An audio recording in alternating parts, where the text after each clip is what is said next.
This is A's Cast Live, your comprehensive look at the Oakland Athletics. Drive to deep center field. Going back, Hernandez at the track, right to the wall. Gone! Elvis Andrus! And 29 other MLB clubs. High drive, deep left field. Nino left the building. Guerrero lifts one to left field and gone! Oh, Tony, that was a moonshot out there in the right center. Alonso defends his title, the 2021 Derby champion. Join us as we take you inside the baseball universe, from OPS Plus to juiced balls to game-changing moments. We have you covered. Spend your afternoon with us next from the town, only on A's Cast Live. Here's Chris Townsend. Well, good afternoon, everybody, and welcome to A's Cast Live as the Athletics continue to be on the road, and they're taking on the New York Yankees. And we've got so much to talk about today about what's going on in the world of baseball. It is unbelievable, the action, as we are almost in July. Hard to believe, almost in July. And, man, the way things are going for the Athletics, maybe, just maybe, the turnaround will happen and the A's will start winning some games. That being in Kansas City and now in New York, where a lot of things have been happening in the Bronx. I got a show sheet here by Cody that makes you think that the whole show should be just Yankee pregame, which I am not going to do. Paul Hembekides from ESPN is going to be here at 2 o'clock, and Matt Kawahara from the San Francisco Chronicle will be here at 2:30. I do want to start the show with, you know how your coworkers feel about you with when you see what they bring you. And for me today, as Cody came back from the great state of Texas and going to the Texas Rangers games, he brought me, I'm a big sparkling water guy. I drink a lot of sparkling water. Thank you, Rob Friedman, and my Pitching Ninja mug that I drink my sparkling water out of. Cody brought me a can of Liquid Death. Sparkling water straight from the Alps. Liquid, I'll get it in both cameras here. Liquid Death. Why in the hell would you bring me a can that's got a skull on it, a guy dying, and a product that's called Liquid Death? That was left in my apartment last night. Okay, so you didn't even purchase this. This is a leftover drink of Liquid Death. No, there's a whole case of it still sitting in my apartment. Like, I think my friend, or our mutual friend, Alex Scott, had, I think, 2 of them last night. And that was it. He left a whole case of like 12 there.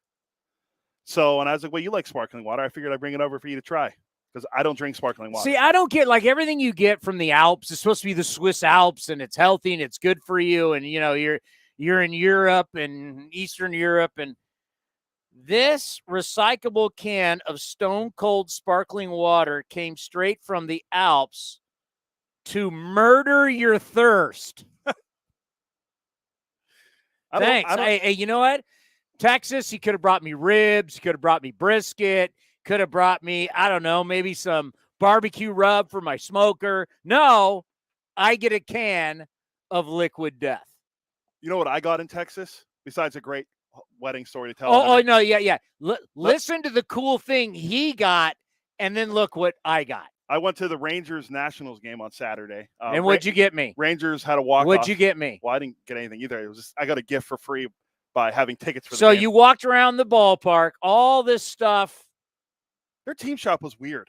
That you could have got me. Like, you could have got me, like, I got a little mini helmet you can have. A Juan Gonzalez jersey. I looked for Nolan Ryan. I couldn't find it. A piece of pizza from Pudge's at Texas Live right next door. You could have got me a pizza. But you could have got me something from Troy Aikman's place. All the different spots in the Lone Star State. And I get this. Show them what you got. As someone that had tickets for the game, my wife and I and every fan in attendance, they're giving away 5 different ones of these year because it's the 50th anniversary of the Rangers in Texas. before they were the Senators. And they gave us a Nolan Ryan bobblehead. Oh, my guy. Put Nolan up there. Nolan Ryan, I think we can say, as an all-time great, there's no one that hates Nolan Ryan. Maybe Robin Ventura. That's about it. No, Robin Ventura, it's like he knew he had to go out. Can I put the can up? Oh, wait, Liquid Death can make actually this. You got the great white shark and the can of Liquid Death. Before I get to the wedding story, my friends texted me this earlier. I don't know if you saw it. Apparently, there was a shark attack in Pacific Grove last week. I know you're big on sharks, and it's almost Shark Week. I know, but last week apparently there was a shark attack, and my friend said, what kind of shark? He didn't say, but he said that from the bite radius, the bites, they think it was a 20-foot shark. That'd be a great white shark, folks. It's something I learned watching Shark Week. If you do not know, basically you've got the Farallon Islands outside San Francisco, all the way down Santa Cruz and all the way to Monterey, and then all the way out to Hawaii, and they just circle. And wherever there's sea lions, there's great white sharks. And you can see it, and you can still find it. Google great white shark Alcatraz. ABC had this thing. I remember you telling this story before. You can find it. It's one of the boats from Alcatraz. They pull up there. If you've never been to Alcatraz, go. It's awesome. And you realize, well, what a miserable existence that was to be on that island. The Rock. It's the boat pulls up. It's got just the camera sitting there, and people are getting off. And all of a sudden, what we thought only happened in Australia, that great white sharks breach, which means they come out of the water to get their prey and then go and then slam back down. People had ever seen that in Australia. And it's called, you can see the documentary called Air Jaws. Well, happened in San Francisco Bay. Not on the outside of the Golden Gate Bridge, but on the inside of the Golden Gate Bridge. All caught on camera. It was on ABC 7. Done by our great friend, Casey Pratt. No, he didn't do it. But Casey Pratt over at ABC 7. And you see the shark comes up, great white, gets the sea lion, comes back down, and then just the pool of blood. And then a couple weeks later, they had the Alcatraz swim. Hey, let's jump in the water. And this was on the other side. So Alcatraz is in San Francisco Bay. It was on the side other than the Golden Gate. So this didn't happen outside the Golden Gate. Ooh, look out. Don't hit that jersey. That jersey falls, everything. If you've noticed in my Comcast hits lately, this has not been up. We've had some issues. It's like a domino effect. If you knock one down, they all fall. They all start falling. Like Murphy's Law. It is a very brittle studio here, the A's Cast Road studio. Do you want to hear the wedding story real quick? I want to talk some baseball before we get into your wedding story. Can we hit that a little bit later? Sure, we'll have time. All right, so since it's the Yankees and you want to make this Yankees talk, the Yankees had a very interesting weekend. They did? Where the Yankees, on Thursday, they got the walk-off hit by Aaron Judge. Second and first, questions there with third base open, whether to pitch to him. Dusty Baker got ripped for that. The next night, our old friend Justin Verlander was, wait for it, dealing. I didn't get to watch the game, but what I like to do is go back to MLB, and they'll give you the highlight package. Verlander had the high fastball rolling. And when he's got that high, because of how tall he is and his release point, when he's throwing the high fastball and you can't catch up to that, because that 95, 96 has to feel like 100, and it's on you. Everything else is working after that. And Yankees couldn't touch him. Next day, Saturday, the most overrated thing, we might have to, next time we have Vince Cotroneo on, have the debate. What's the most overrated thing, the cycle or the combined no-hitter? That's a fair question. That could be a green and gold history. Most overrated accomplishments in baseball. I've just come up with that because I think the cycle is pretty cool. It's unique. It doesn't happen all the time. Doesn't happen. Now, some guys have, kind of not gone for third so they could have the double, and that's Vince's issue. But The combined no-hitter is basically a shutout. That's all it is. The significance means nothing to me that 3, 4, 5 guys all got on the mound and not one of them gave up a hit. Okay, cool, but I don't think it's a big deal. I think it's a complete game shutout. Well, how you feel about that? I don't disagree with you. I just disagree with how you label that. It's a shutout. You don't need to say complete game. I can say complete. And you know what? For all you people, well, you can't say it's a grand slam homer. I said it. What are you going to do about it? You're going to do nothing. Wasn't a grand slam always a homer? Shut up. You know, one of my favorites is, this is one of my favorites. It's a clubhouse, not a locker room. You know how many guys call it a locker room? A lot. A lot.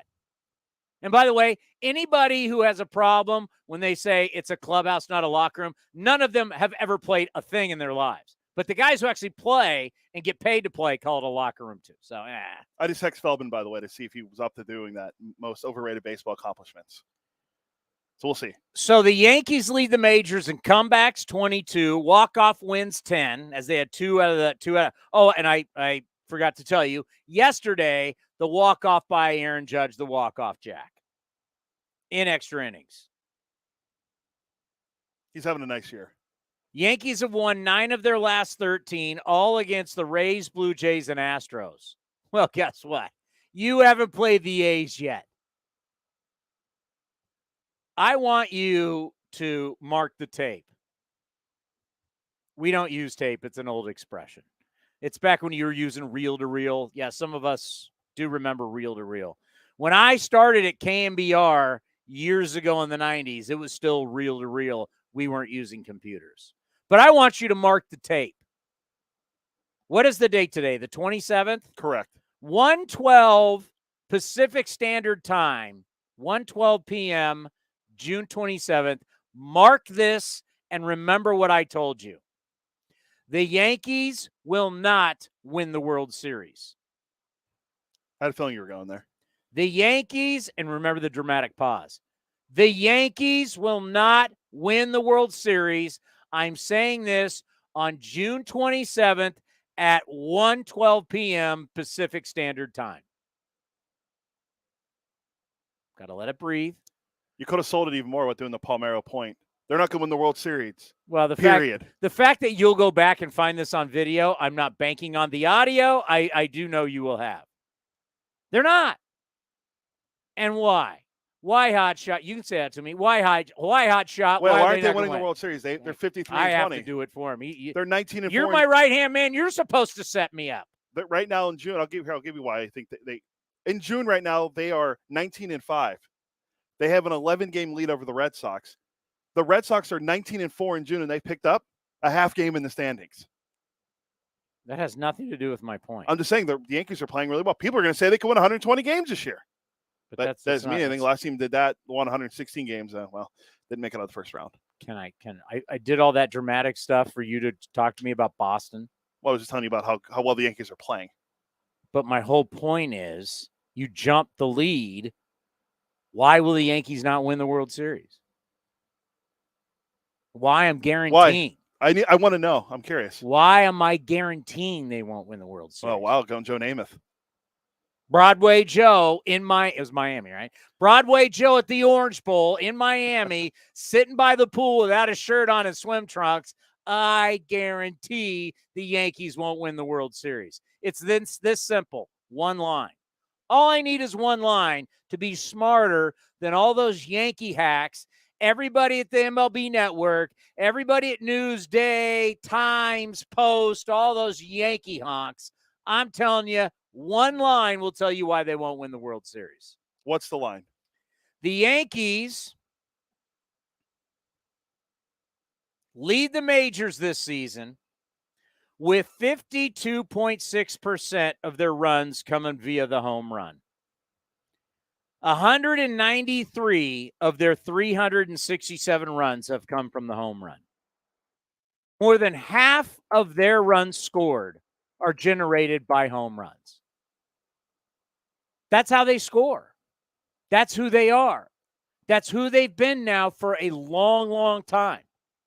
That's not who they were in 1998 when they were the best baseball team that we have seen in modern day baseball. I don't need any data. We could go back and look, but I don't need any data to tell me that there was anybody better than the Yankees when it comes to offense, defense. Defense counts pitching, defense counts bullpen, defense counts your gloves. You look at all of it as a complete team, that Yankee team is the most dominant team we have seen, and they proved it from start to finish. They won, 114 games that year, I think? Whatever. I don't know. Don't care. They beat the Padres in the World Series. Doesn't matter. Doesn't matter who they played. They mauled everybody. They were the best modern-day baseball team, complete baseball team. They had it all. But they beat you in a ton of different ways. This Yankees team relies so much on the home run, there will be a series in the postseason, because they will be in the postseason. There will be a series where they don't hit home runs. And when they don't hit home runs, they lose. They went how many innings this weekend? 16 innings without a hit or something like that? Yeah, 16, I believe. 16 innings without a hit? When you are all or nothing, David Force said it on this show, and you saw it with your A's in the postseason. Team goes far, ball goes far. Ball goes far, team goes far. When you rely on home runs and walks, good luck. You're not going to win. Because what happens in tournaments? A, you're going to have a team that does everything pretty good. Who would that be? Does everything pretty good. Usually the best team. No. Who's a team right now that does everything pretty good? The Yankees. No, they don't. They score only when they let's see. Team does everything. The Dodgers, maybe. Astros, yeah. I think who they just played. Yeah, the Astros are pretty good. Who that you had to have 2 walk-offs, 2 special things just to split a home series against them. Yeah. Not to make too much of a series in June, but who's knocked the Yankees out of the playoffs the past couple of years? The Astros. Why? Because they're good. They're good all around. Thank you. Because they can beat you in multiple ways. Yeah, they don't need the home run. They don't have to beat you just with a home run. Although they are third in baseball this year in home runs. But in the playoffs, doesn't matter. Did they just go into Yankee Stadium and almost take 3 out of 4 and almost sweep the best team in baseball because of home runs? No, pitching. That is why the Yankees will not win the World Series.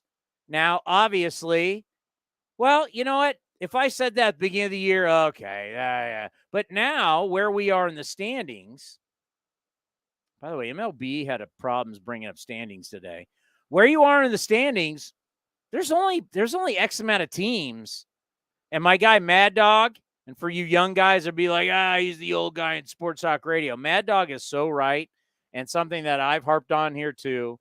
Boy, does baseball need a salary cap. And they just really hurt themselves for the next 5 years by not having a salary cap. Salary cap makes everybody more viable. I mean, you just start looking at it. There's not one team within single digits of the Yankees. Have the Yankees played great? Yes. Red Sox have won 7 in a row, as you mentioned, and they haven't gained. But anyway, the reason why the Red Sox are 11 games back is they had a horrible start. Yeah, they were bad. They were really bad. But let's just start going down baseball. The Rangers are 10.5 back of the Astros. So the West, not a team in single digits. You go around a lot of baseball, and so in the West in the National League, San Diego 2 back, San Francisco 6.5. Everybody's out after that. You go to the Central, you got 2 teams, Milwaukee, St. Louis. Everybody else is done for the year. You go to the East, you got 3. You got 3 teams. The other 2 done for the year. You got so many teams. You got 4 teams in the West that are done for the year in the American League. Our division, 4 teams out. We're not even in July. More than half of baseball is out before July. I like the idea of the salary cap, but I also like the idea of the floor. But that's what a salary cap can be. Yeah, if you put the floor in, I think that incentivizes teams to spend and try to win. I mean, a good example, they're playing well right now, but Baltimore. Cody, what do you think an NFL? What do you think the NFL is? The NFL, a team can't just go, we're not spending any money, we're just taking all the TV money. You're not allowed to do that. Yeah. You have to spend money in the NFL. Look at the Rams. They spend money and wait for it. They trade draft picks because they don't care. They want to win now. But you got to get to your point. Your point was a floor. In the NFL, you have to spend money. You cannot say in the NFL, I'm going to have a $20 million payroll, but yet we're getting $100 and something million in television money. Can't do it. You have to spend money in the NFL. You have to. So that's what the cap, like the NBA. Is there a team that's spending $40 million in the NBA on salaries? Without looking, I'd say no. No, because there's a salary cap. When you have a salary cap, yeah, we make you have to spend money, but we only allow you to spend so much money. So it makes everybody, you don't have a team spending 200 and something million against a team spending 50 because they would be put together because of a cap. Hockey has a salary cap too. And it works. So if it works in the NFL, and by the way, I'm not going to consider Tampa and Colorado, basically Denver, two major markets. No, I was just going to say, Tampa Bay is considered a small market, but not in hockey. They're a powerhouse in hockey. But in baseball, the Rays are a small market team. The Buccaneers is Denver considered a big market in baseball? No. Although Chris Bryant made it feel like they were when they spent all that money on him.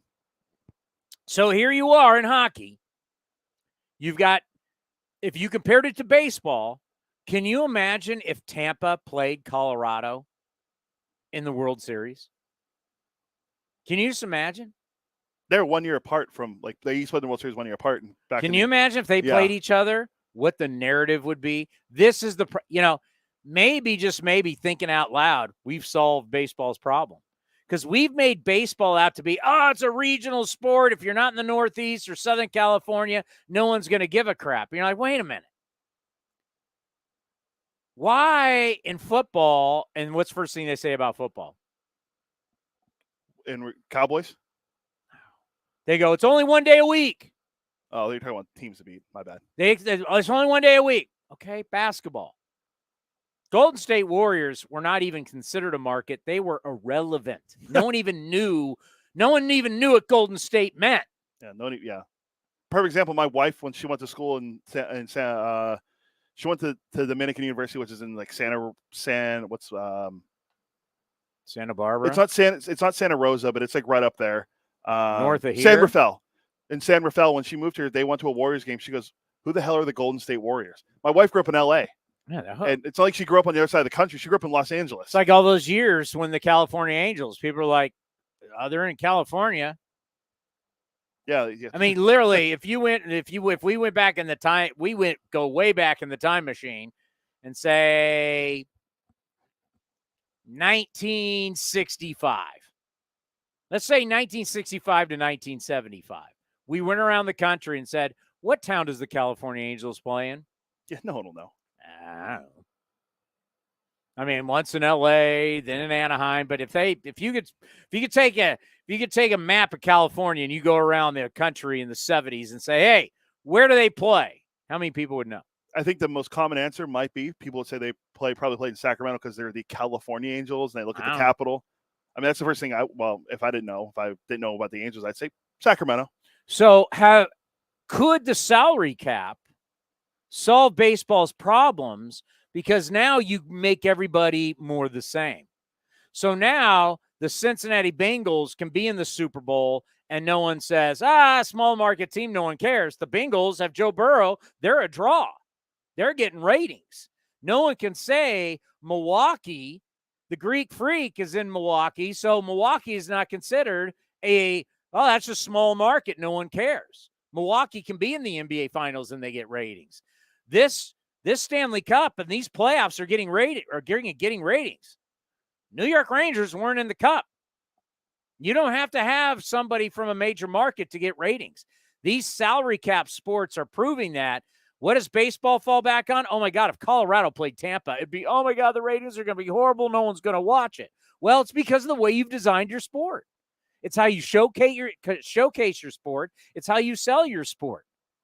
If everybody had pretty much the same salaries and everybody was fishing off basically the same pier, problem is you've got a bunch of these different piers and everybody's fishing off different piers. Not good for the sport. What was it you texted me on Saturday? You texted me, hey, guess who's playing on MLB Network today? Yeah. I was personally shocked that it wasn't Rangers Nationals playing on MLB Network. I mean, to put the Astros, the Yankees on MLB Network, I mean, I don't understand it. Yeah, woke up Saturday morning getting ready for A's baseball. What time was my show? Wasn't that an early game or was it yesterday early game? No, they're both. It was both days. It was probably like 12:10. Saturday and Sunday. While you guys are all napping or walking your dog, I got to get ready for work. And to get up and do A's Total Access, brought to you by Chevron. So I get up to do A's Total Access. Of course, what do I do in the morning? First thing I do every morning, boop, pop on MLB Network. What's on? We're getting you ready because coming up, it's Yankees and the Astros. I get it. Great matchup. I would do the same thing. But this is how you promote your sport. MLB Now. This is your signature data show. They lead every show with Yankee. Everything is Yankees, Yankees, Yankees. And when you do that, it hurts your sport. It really does. Do you think the NFL Network, which ratings-wise dwarfs MLB Network, do you think everything they do is Giants-Jets? No, not at all. Why not? Because, why not? Well, how do you want to play Why this? am I even yelling? I don't know. How do you want to play this? Because, one, they both stink. So that's one. Even when they're good, is all they do the Giants and Jets? Well, No. the Jets haven't been good in a while. Like, for the NFL Network, they're a little different. I mean, they talk about a lot of different teams.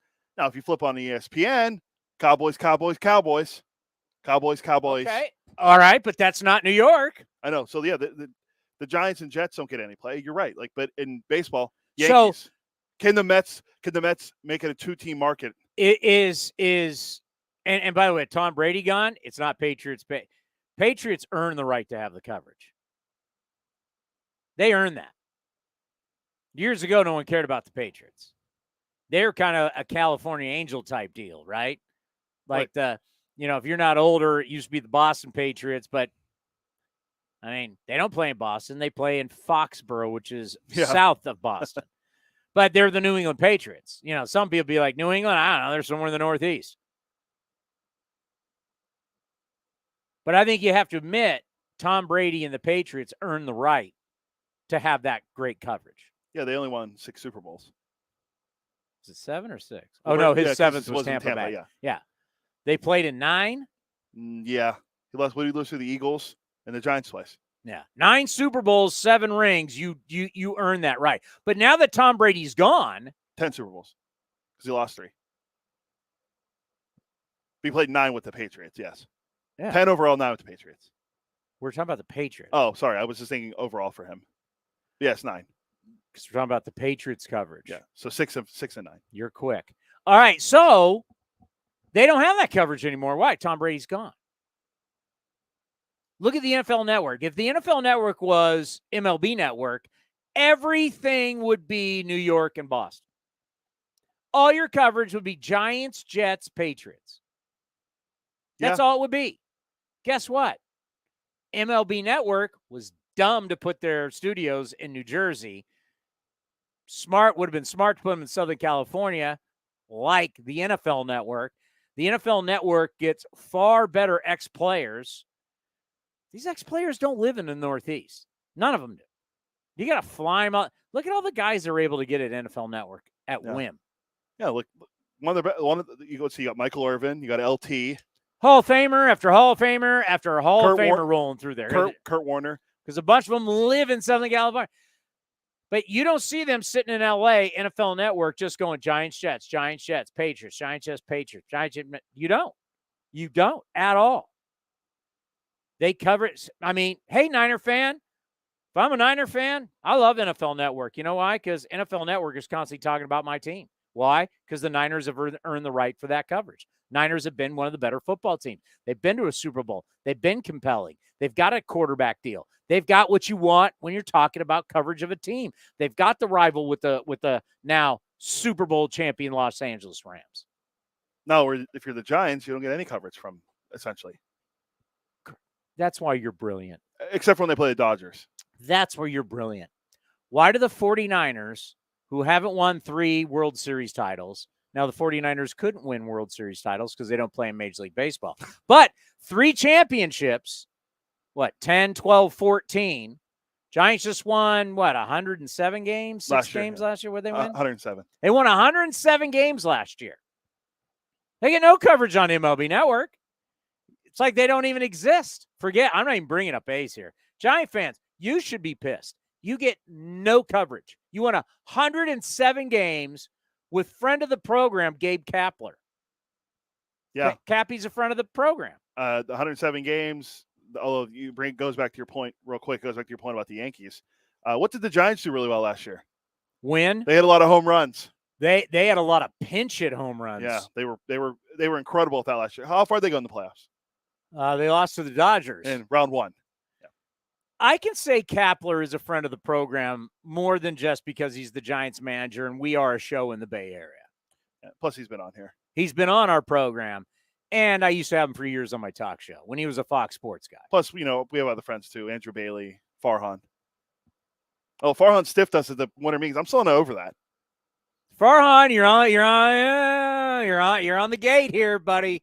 Yeah, Andrew Bailey. I should say you're on the fence. Yeah. Oh, Andrew Bam Bam will always be a friend of the program. Yeah, he's always on this one. Always a friend. I saw Ron Wotus the other day, friend of the program. Rich Aurelia, friend of the program. Who else is on TV for them? Bochy could be friend of the program. Yeah, Bochy's been on, yeah. Bochy's been on the program. George Contos. Friend of the program. He was actually our first guest we ever used on StreamYard when we started. A Giant? Stream. Yeah, it was Contos. He did it from his home in They had a little struggle against the Reds. Your Giants. So what I heard, this is something I've heard. Word on the street. Their defense is terrible. One. By the way, Joey Bart's played in 3 games since being demoted to AAA. And apparently, wait, whoa, what? He's only played in 3 games. Down in Sac? He got demoted like 2 weeks ago. He's played in 3 games. I don't know if he was hurt or whatever. He's got to be hurt. But why would you not? I looked. He's played in 3 games. He's hitting like 367. But speaking of minor leagues, I'm gonna tread lightly here. You sent me an article. Did you put it in the playbook? I do, but if you can click on it's. I'm not clicking. I already 145. I was at the gym today. You sent me this, and I went through it, and I decided. I just put the link for the article on there. It's underneath the MVP race right there. We love us some Melissa Lockhart. She does a great job for The Athletic. I highly recommend The Athletic. We've got a bunch of friends on The Athletic. I think their journalism for sports, wouldn't you say, is second to none? Yeah, a lot of the coverage they do is great. It's almost a little too much. Yeah, we can point right to Eno Saris for that. It's almost a little too much. Eno, I don't need 22 pages. You could have done it in 2, but love you. I clicked on it and I read it, and I'm gonna tell you, when you cover the minor league system for any team, you've got to sell it. Why do you have to sell it? Well, because if you didn't sell it, why would someone want to read something that you're saying is not worth reading? If I'm writing an article about a topic and that topic really isn't sexy, I got to make it sexy, or you, the consumer, you're not going to read it. You're not going to want to read it. I went through this. It is about our minor league system, the halfway point. I know she's selling it. As a consumer, I'm not buying it.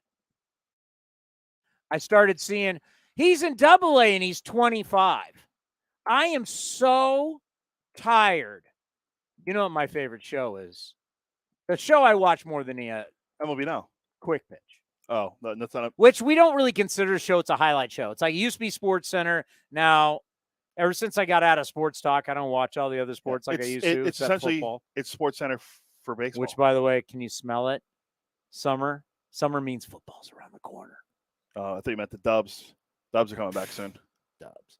Football's right around the corner. San Jose State's going to Auburn. Do you want an explosive game that me and my buddies, I'm not going to invite you because you bring me can of death. Do you know the Niners and Raiders play this year in Vegas? Yeah, I remember you and I were talking about it. Do you know when? Yeah, New Year's Eve. New Year's Eve. New Year's Eve. That means New Year's Day, you're walking from the Bellagio, whoop, over to the Death Star, and you got Niners, Raiders. Who doesn't want to go to Vegas for New Year's? Yeah. Who doesn't on New Year's Day? As much as I'm a bold traditionalist guy and I love having my smoker going and my buddies come over and we do a whole thing for bowl games and the granddaddy of them all, Keith Jackson. It's the Rose Bowl.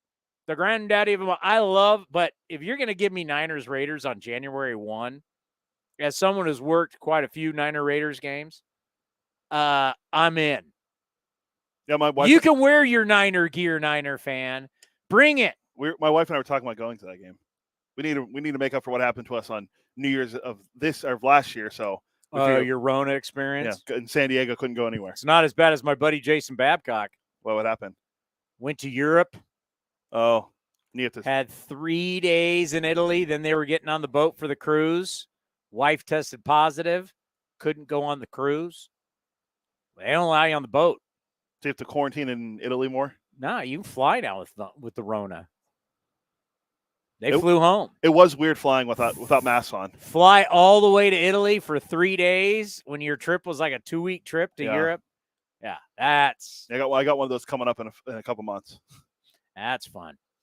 I have now totally forgot where I was. You're talking about the minor league system. No, I can't read it. I can't read it. You're gonna sell me still Luis Barrera? I'm telling you, the other night I'm watching Tigers D-backs. What's the kid's name in center? Riley Green? Riley Green, probably the top hitting prospect in baseball. Whoops. That's just an alarm. For what?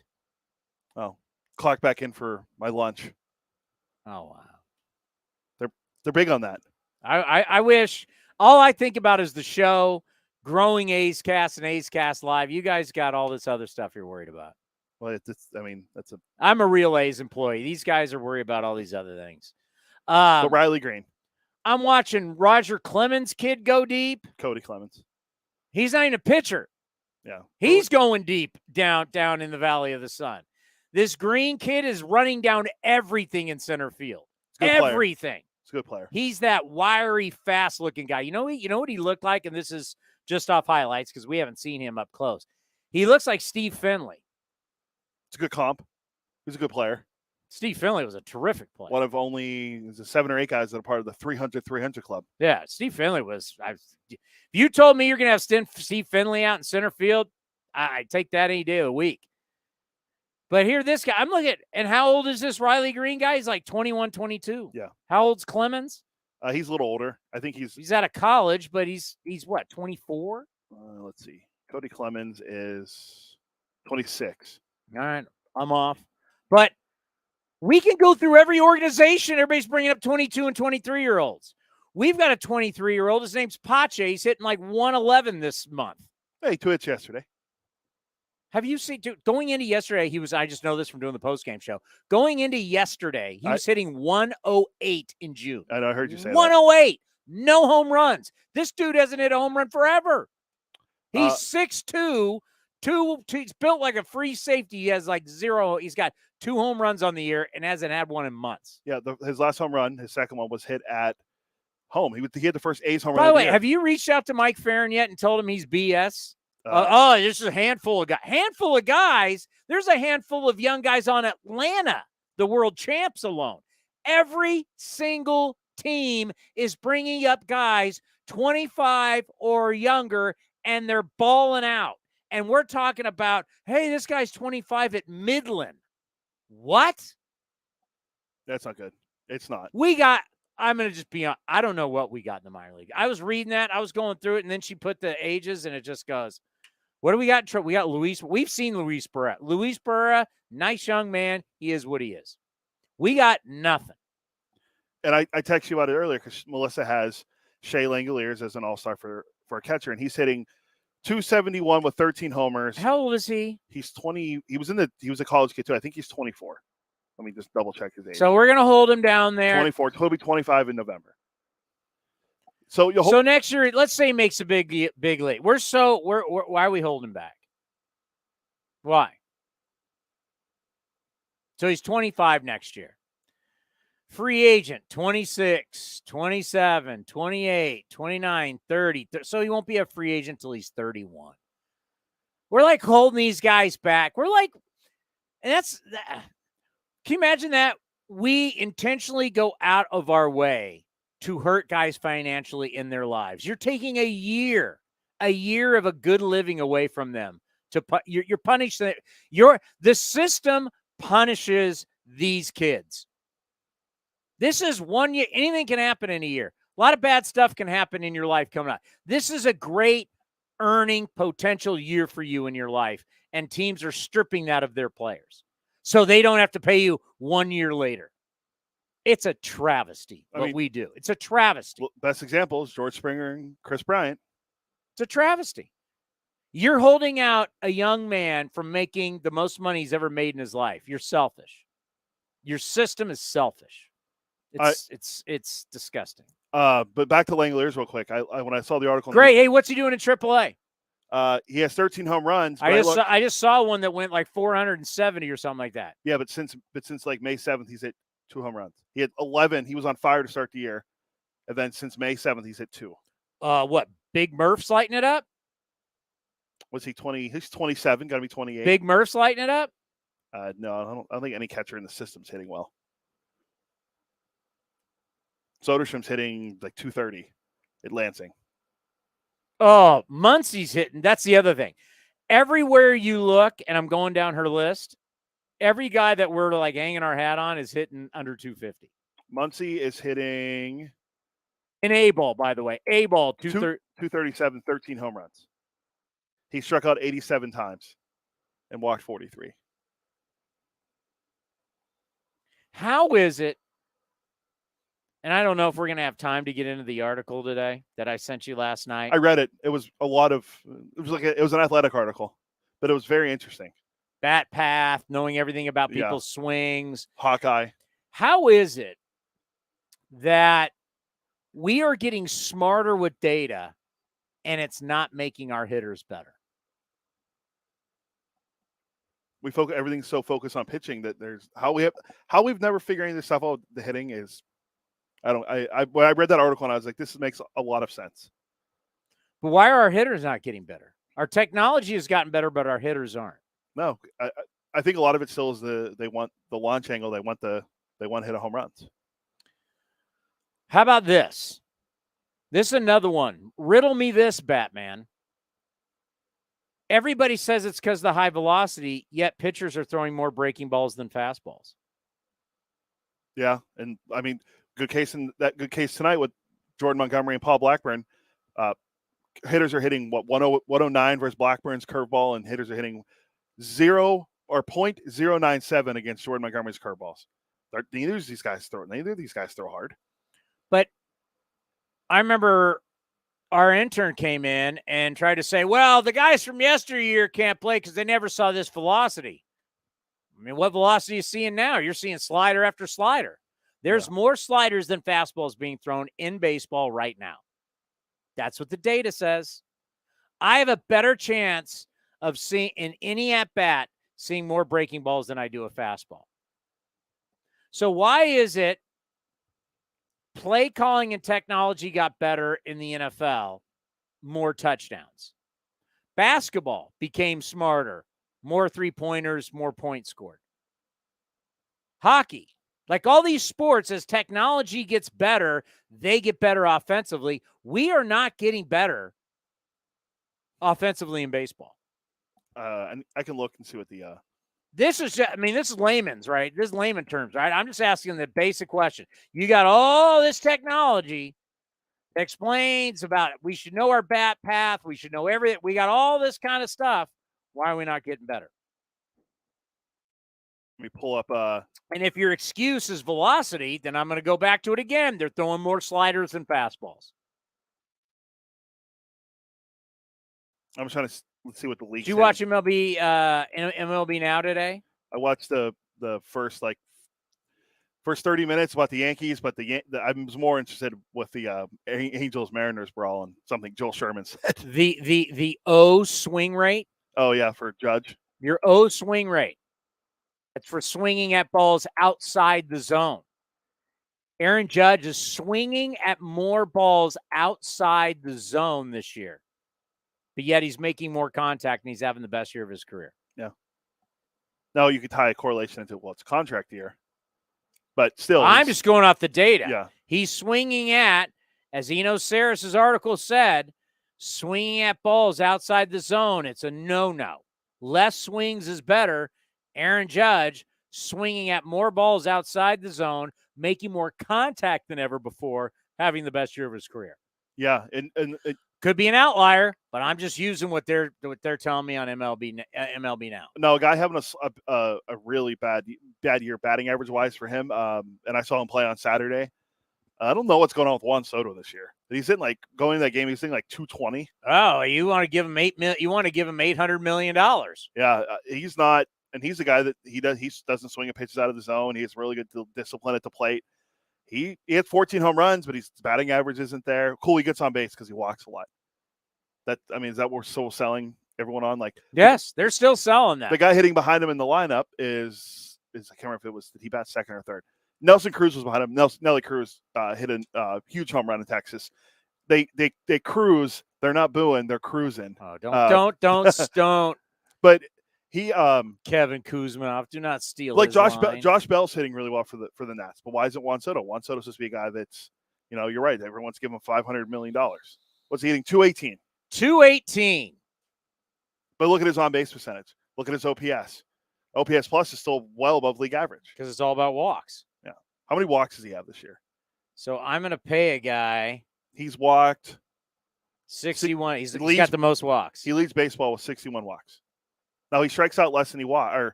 He strikes out less than he walks, which is good. But his batting average isn't there. The OPS is not bad. It's not his. It's a lot. It's a lot of solo jacks. Now we don't watch it, so I don't know. I mean, I don't know what he's hitting with runners in scoring position. I bet it's not good. Because it looks like when you have 14 home runs and 31 RBIs, that's a lot of solo home runs. Yes. By the way, I wanted to look it up. The league going into today, the league overall, Major League Baseball is hitting 242. So it's up from 230 like a month and a half ago. Are balls out of humidors now? Wait for it. It's warmer outside now. Okay. As someone the biggest cheer, by the way, in Texas was when they announced that it's 104 degrees outside, but it's 72 inside the ballpark. The place literally gave it was literally like a standing ovation. Yeah, that's what Texas needed. How about that? That's what Texas needed. Texas built a beautiful ballpark, but it was outside. So you know what they did? They went, you know what? We should probably build one that has a roof. So they built it next door. Did you hear that? They've built 2 ballparks. 2. And they're right across the street from each other. 2. Right across the street from each other. 2. Oh, by the way, Soto's hitting 125 with runners in scoring position. Wait a minute. 2 homers, 16 RBI. He's on a bad team. He has no protection. What's he hitting? 218. What's he hitting with no runners on? 218. Oh, with no runners on. Let's see. Where are you? 225. Looks like 9. He has 9 solo home runs. Obviously. So 9 of his 14 are not. Yeah, he's got a bunch of solo home runs. Yeah. He's not having a great year, and people are talking about giving him $500 million. But he does walk when no one's on base. 40 walks to 26 strikeouts. I don't know.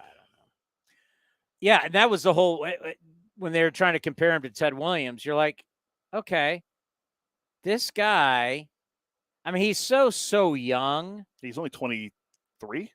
He's super, super young. Yeah, he's 23. He'll be 20. He won't be 24 until October. He's got a great eye, and he's going to walk a lot. I'd pay him a lot of money. I'm not paying him $500 million. Yeah, I think that number's a bit high. I'm not paying him $500 million. Why am I going to pay this guy? What's my return on investment? Hey, when's the last time Chris Bryant played in the big leagues? Speaking on return on investment, when's the last time? It was it April? It was No, April. it's May. He played May. I want to say it's like May 24th. I think you're right. I have it on here, I think. Yeah, no, he's played 2 games since April 25th. Yeah, but when's the last time he played? Yeah, I think it was May. He came off the IL, then he got hurt again. Yeah, that deal's not working out well for for the Rockies so far. Remember that, folks? We got to pay Chris Bryant all that money because we want to have a negative 0.2 WAR.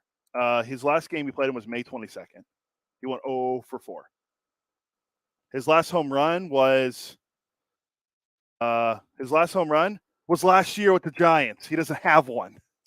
Let's just see how much he's making. He's making a cool. Well, he the first year of the deal is not bad. It's only $18 million. After that, it's 28, 28, 27, 27, 20.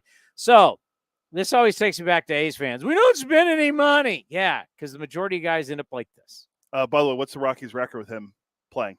They've only played 17 games. They're 9-8. So is he really that big of a difference maker for them? Take your big free agent contract. Oh, I mean, talk about Aaron Judge. Aaron Judge, he's going to get this big. Everybody's like, just pay him, just pay him. Joel Sherman said it best today. We've never seen a tall guy age well offensively in the history of baseball. Now we don't have a lot of sample size there. You got Frank Howard, you got Richie Sexson, Tony Clark. Tony Clark at the end of his career was a good pinch hitter, but you don't have a guy that really was a tall guy that lasted for years and was good into his mid-30s to late 30s. When Cruz got caught up by the Pirates because he's 6'7". They put a list together of the tallest guys. So Tony Clark was 6'8". Tony Clark could hoop. Dick Hall was 6'6" at second base. He played from 1952 to 1971. No other player 6'6" or taller has started the game at the Keystone. Let's see. Ryan Miner was 6'7". Wow. Do you remember what he's famous for? He was placed in the lineup when Cal Ripken ended his consecutive game streak at 2,632. He hit 177 with 5 home runs that year. Obviously, no Cruz. But yeah, Frank Howard's on here. Aaron Judge. And Walt Bond was – when did he even play?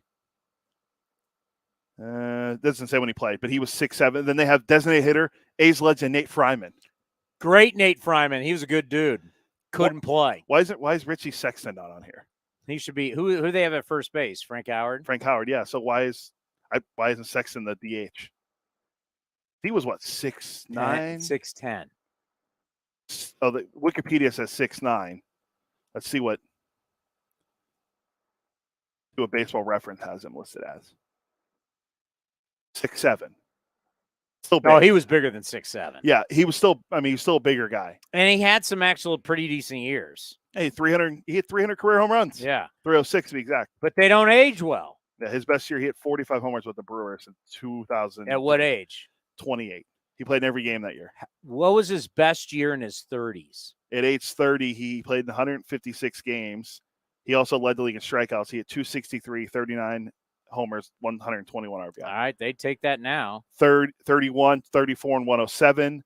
And then his next best year was 32 when he hit 21 and 63. And then after that, he falls off a cliff. He hit 205 when he hit that year. That's. Can we end arguably the dumbest story going in the history of sports? I just got this, and maybe I need to exercise the demons and just get rid of Bleacher Report on my phone. Yeah, sometimes their updates are little. Jock Peterson's former Braves teammates say he didn't leave clubhouse for 3 days to dodge Tommy Pham. What? Oh, are we still doing this fantasy football thing? Yeah, they're still talking about it. They're still talking about it? Now, I know Reds players were wearing T-shirts over the weekend. Yeah, I heard about that. I get it. We're having fun, but this is not in San Francisco. This is Braves people are talking about this?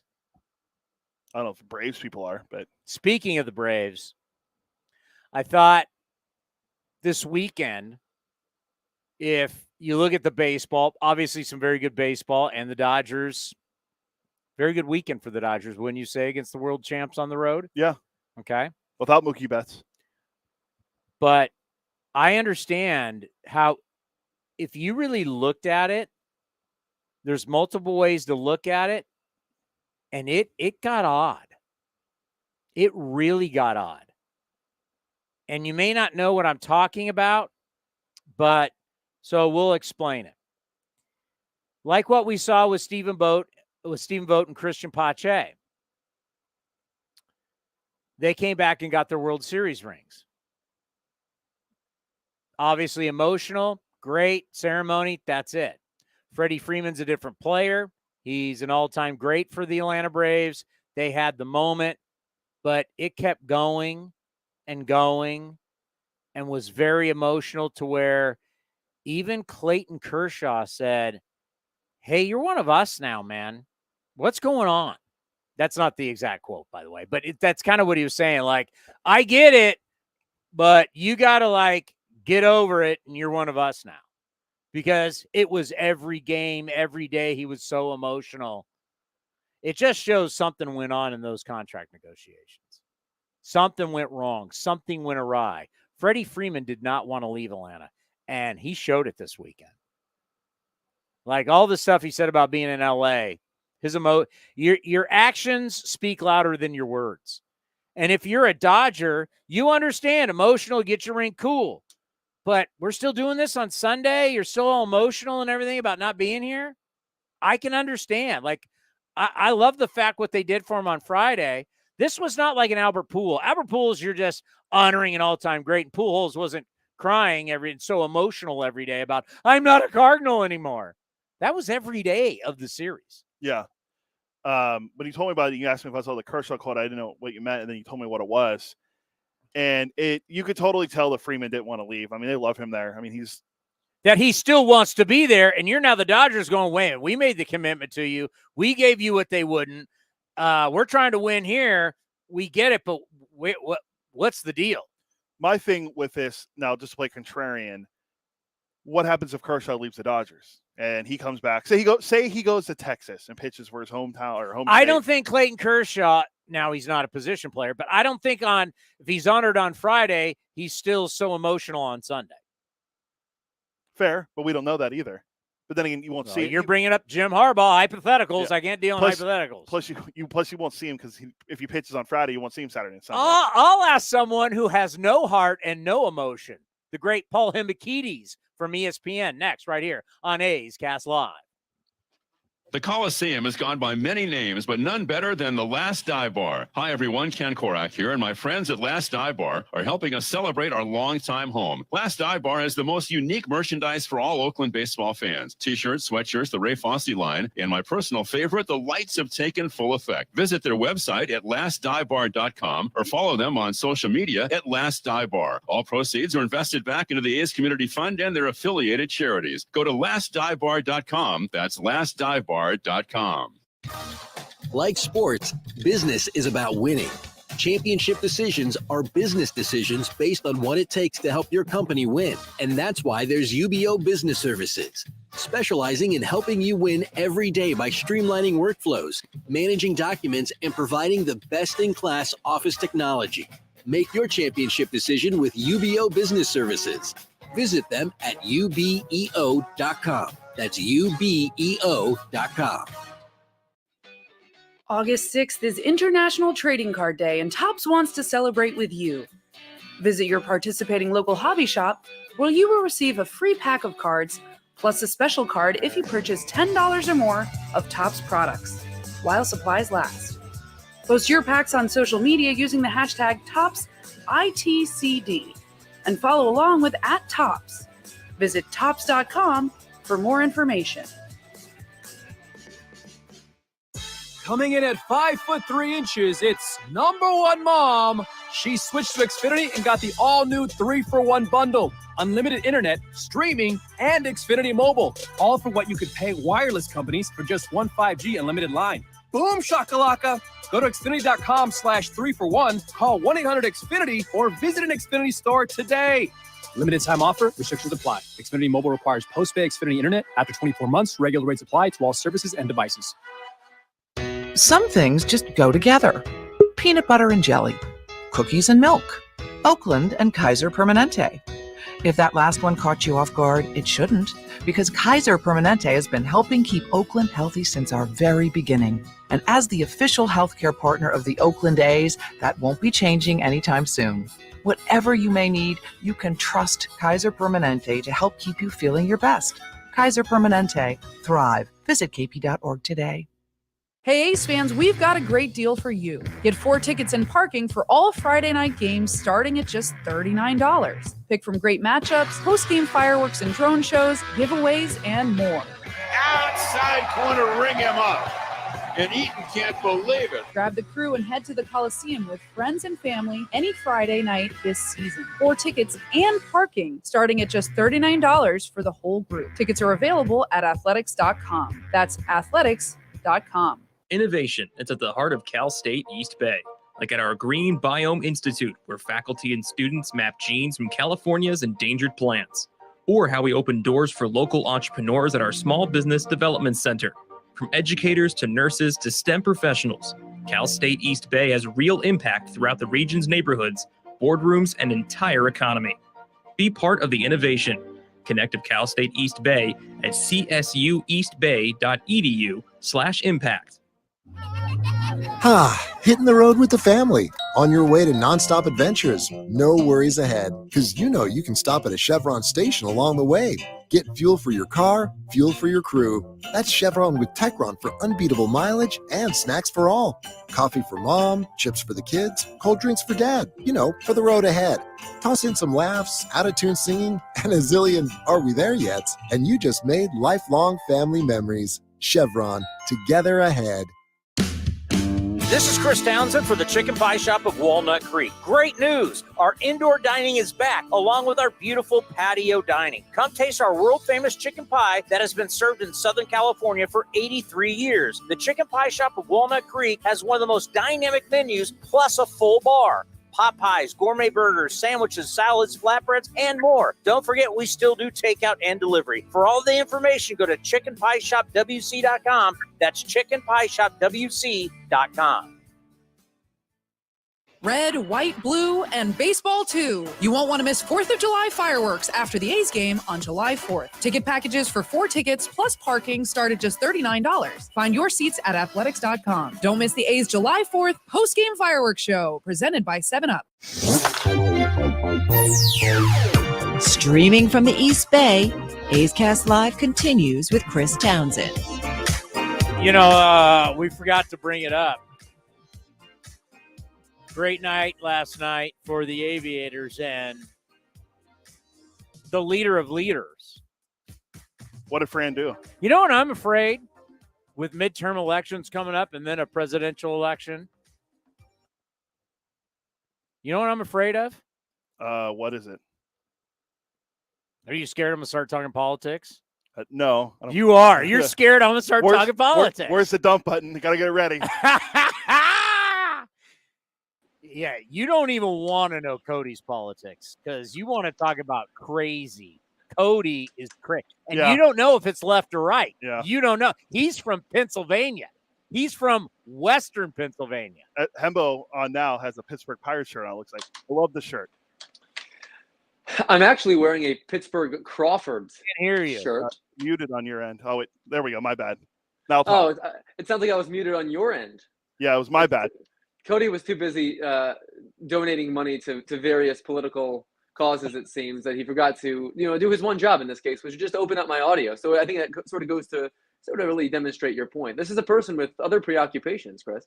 Well, I'm sure you guys talked about it on Get Up today about the Aviators coming back from 9-0 in AAA yesterday, our Las Vegas AAA affiliate, to win 9-8.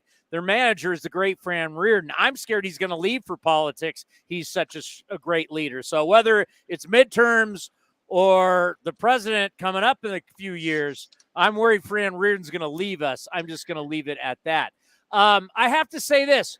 We got excited for this book you were going to write about the Hall of Fame because I even have my Hall of Fame shirt on today, my Cooperstown Baseball Hall of Fame shirt. I've been waiting for this book. Hembo, I don't care if you're procreating. I don't care if you're getting up in the morning to do TV. When am I getting my Hall of Fame book? We're talking about a period of months. Nah, scratch that. We're talking about a period of years, not months. But I will say this. I hope to have news to share at some point in the reasonably near future in that regard. I will say that I have spent the last couple of years, it seems now, maybe closer to several years, doing research for this much anticipated book. You'll be among the first to know whenever anything can be made official. But I can assure you, I have not put that on ice. I work on it practically every single day. And my hope is that that voluminous research that I have done will wind up yielding a good read for you and all of your listeners. Well, I got an idea. How about stop researching LeBron James, stop talking about Tom Brady, stop making babies, and start creating a book? Look, I mean, you may not have heard.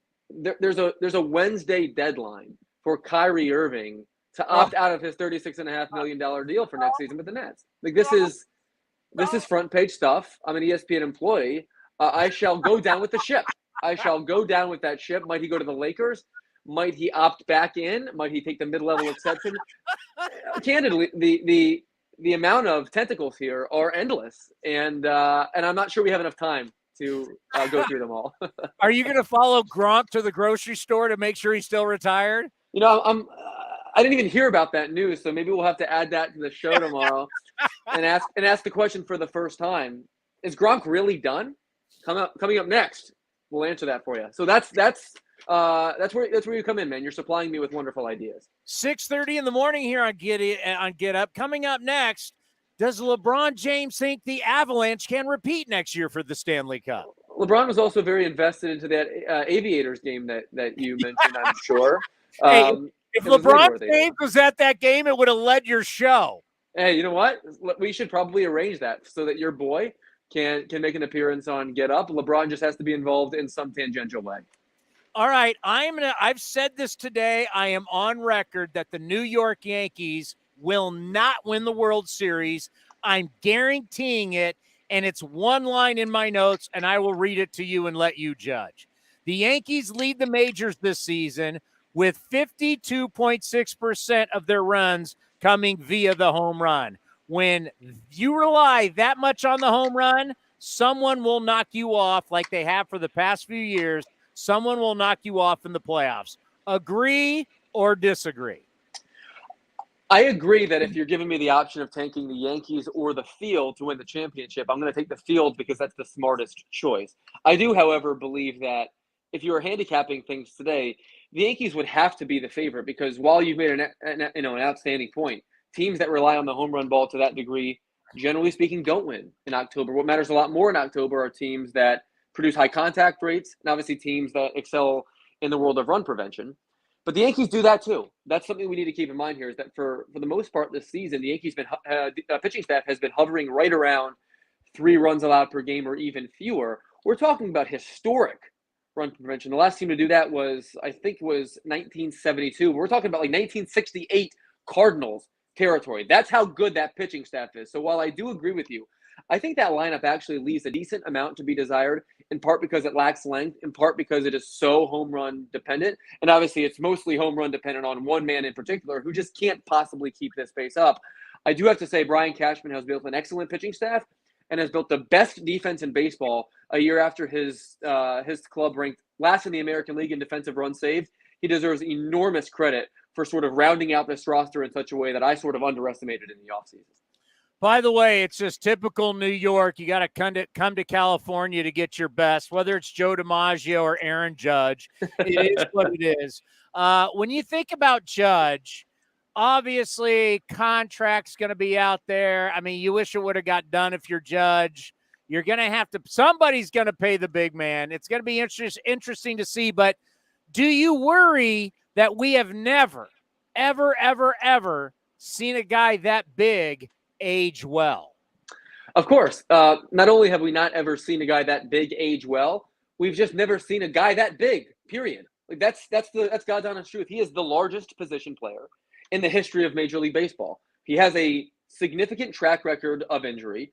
Thus, he has the largest strike zone of any player in history. And we know that he has a propensity to swing and miss because, A, he's playing baseball in 2022, and because he sells out to hit the home run ball. He's doing a little bit better in that regard this year. But I think the idea that Brian Cashman screwed this thing up by only offering $213.5 million is nonsense. He made that decision based upon the information we had at the time. In 2017, Aaron Judge was brilliant. Last season, Aaron Judge was excellent.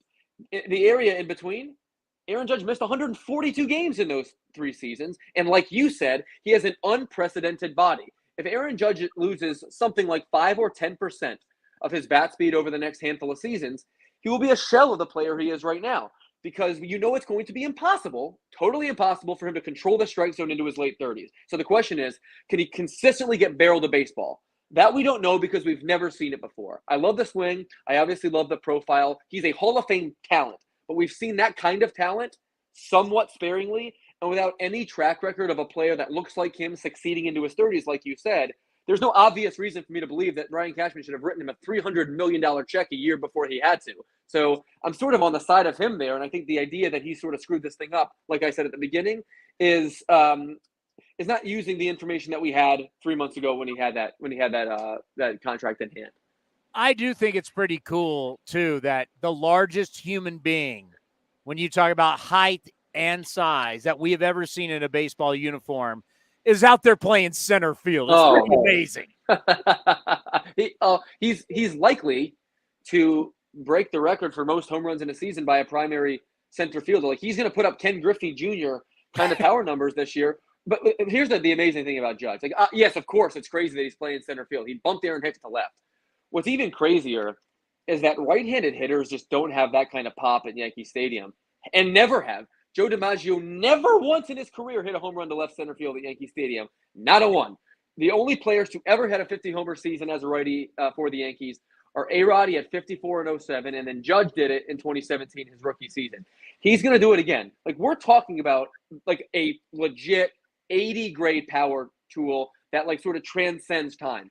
We've never quite seen anyone like it, but I'll tell you what, he turned 30 earlier this year. The Yankees might not wind up paying him a cent beyond this, and that might not be the worst thing in the world, given all the suspicions that we have about his inevitable deterioration. By the way, yesterday in Anaheim was an absolute travesty. If I was the commissioner of baseball, Iglesias, the closer, after all was said and done, picks up the thing of seeds, runs out, throws it onto the field, I'd ban him for the rest of the year. That whole thing, that's the first thing. Yesterday, what you saw with the left-hand jab and the cast on his right hand, that's the first thing Anthony Rendon has hit since he's signed the contract with the Yankees. So there's a lot to unpack here, obviously. The worst thing that happened the whole weekend was when they went up and in on Mike Trout. Like, you don't do that. Like, you don't pitch up and into God, right? You don't do that. Utterly outrageous. So like that was, to me, like indefensible in every conceivable way. I also think Jesse Winker obviously has a hand here in instigating this whole thing, because he got hit exactly where he was supposed to, using our unwritten rules, of course, and wasn't having any of it. Jesse Winker hasn't built up enough equity in his career or with the Mariners not to just drop his bat and go down to first base and not instigate the issue. So that's another problem. I will say this. The Raisel Iglesias sunflower seed toss was utterly majestic, but so Bush League. I mean, he obviously belongs on the list of Pete Rose and Eddie Saccati, shoeless Joe Jackson. Like, he belongs in that school of player for that travesty. But it was absolutely glorious. And, of course, it's sort of symbolic of everything that the Angels are, that Anthony Rendon is mixing it up with a cast. Like, Jesse Winker should have signed it before he left. Like, that's where the Angels are right now. And you're exactly right. Anthony Rendon is probably the biggest reason why this team is not going to make the playoffs for the umpteenth consecutive year. And he's out there mixing it up. It was the most predictable, the classic thing that the Angels could do. It is a train wreck of an organization right now, a train wreck of a signing, and the way that was handled, soup to nuts, like you said, was Bush League, an absolute travesty. They should be playing teams like the Aviators moving forward. Yeah. By the way, and as we were getting done, and I'm in my post-game show yesterday, as the A's were taking down the Royals, I started seeing it on Twitter, and I thought, it's just what's happening is so fitting. Once again, Mariners overhyped, Angels overhyped, both teams are gutless. And here they are playing tough guys against each other, and they both are just major league disappointments. Right. This is like Udonis Haslem fighting against some like scrub from another team, like during a timeout. Like it's honestly kind of shameful to watch. Like you feel bad for like the two weakest kids in the class fighting in the playgrounds, where like one's grabbing the other's shirt, the other's like hanging on by the boot by his bootstrap. That's what that was. It was a pathetic display of baseball brawling, obviously. But when I sent Cody the text earlier and I said the Angels need to apologize to all of us, I only sort of meant half of that issue over the weekend, because I do feel it necessary just to go on a quick the Angels stink kind of rant, because the fact that Ohtani and Trout are now sort of concurrently being great, and this team still can't win a freaking game, is the biggest joke I have ever seen. This team owns the longest active streak in the big leagues of consecutive losing seasons. They're on pace for their 7th straight losing season. The Pirates and the Orioles have had a winning season more recently than they have. They have Mike Trout and Ohtani. Oh, by the way, the last time the Angels farm system, their minor league players, have had a collective winning record was 2013. They can't do anything right. They have been gifted. What? Last time the Angels had a winning record in the minor leagues was 2013. I'm right. The last time that the Angels farm system, right, their collective minor league teams had a winning record in a season was Mike Trout's second full season. This is impossible to believe. Impossible. You have been granted like two of baseball's generational unicorn-like gifts just by chance. You drafted Randall Grichuk over Mike Trout, right? Ohtani chose you because it was close to where he lived, in part, right? You've been given gifts, and you have defiled the franchise. You have ruined your chance of being relevant. When all you have to do is build an average roster, just an average farm system, and you're gonna have a chance to win a championship every year, because those two guys by themselves, when healthy, are going to win you 15 or 20 games by themselves. I am flabbergasted, and I think we're looking at Ohtani's second to last year on the Angels. There's no chance he's going to re-sign there after next season if they can't demonstrate to him that they can win. So that Anthony Rendon contract obviously stinks on ice. The Albert Pujols contract originally is probably the biggest reason why Mike Trout's never played in a playoff win. Like, this organization right now is just sort of on my last nerve, and the fact that they can't get anything right outside those two guys is just a complete and utter joke. All right, this is one that I looked up over the weekend, because even our own Dallas Braden was like, you can't say anybody else should be in the MVP conversation with Shohei Ohtani, because show me what he does offensively and then show me what he does pitching. And there's all these people who buy this. And I went, you know what? Let me, since I'm going to have Himbo on, let me delve into some numbers. During their 14-game losing streak, where essentially season sunk, Joe Madden, the savior, gets fired, they're done. That's when you need your MVP candidate. When the boat's taking on water, you got to help bail the boat out and keep it afloat, right? Ohtani did nothing. During that 14-game losing streak, Ohtani hit .209. During that 14-game losing streak, Ohtani only had 2 starts in 14 games. One, he went 6 innings, 5 earned runs, gave up 2 jacks. The next one, he went only 3 innings, 4 earned runs, and gave up 3 home runs. So when you needed this great, the most to save your season, he was nowhere to be found for those 14 games. And then all of a sudden, they're now, 12 games back. He'll hit 2 home runs in a game, 8 RBIs. The next night, strikes out 13. Oh, he's great. When you needed him, he was nowhere to be found. That's not an MVP. I like your style. I'm not sure I can get on board with that. Aside from it, potentially being like a tiebreaker, I think when we get to the end of the season and we line up all of our candidates, if Ohtani is close, and he's likely to be close, then you have to start unpeeling, the onion. Overall, what I look at is just like a pretty simple question: who produced the most value? That's who's the most valuable player, of course, and I view that player, generally speaking, as just the best one. But obviously, context matters a lot. I agree with you. The Angels' season was sunk over that 2-week span. Not only was Ohtani nowhere to be found, but neither was Mike Trout. There is some real value in being a stopper, right? So like this weekend against the Astros, Verlander.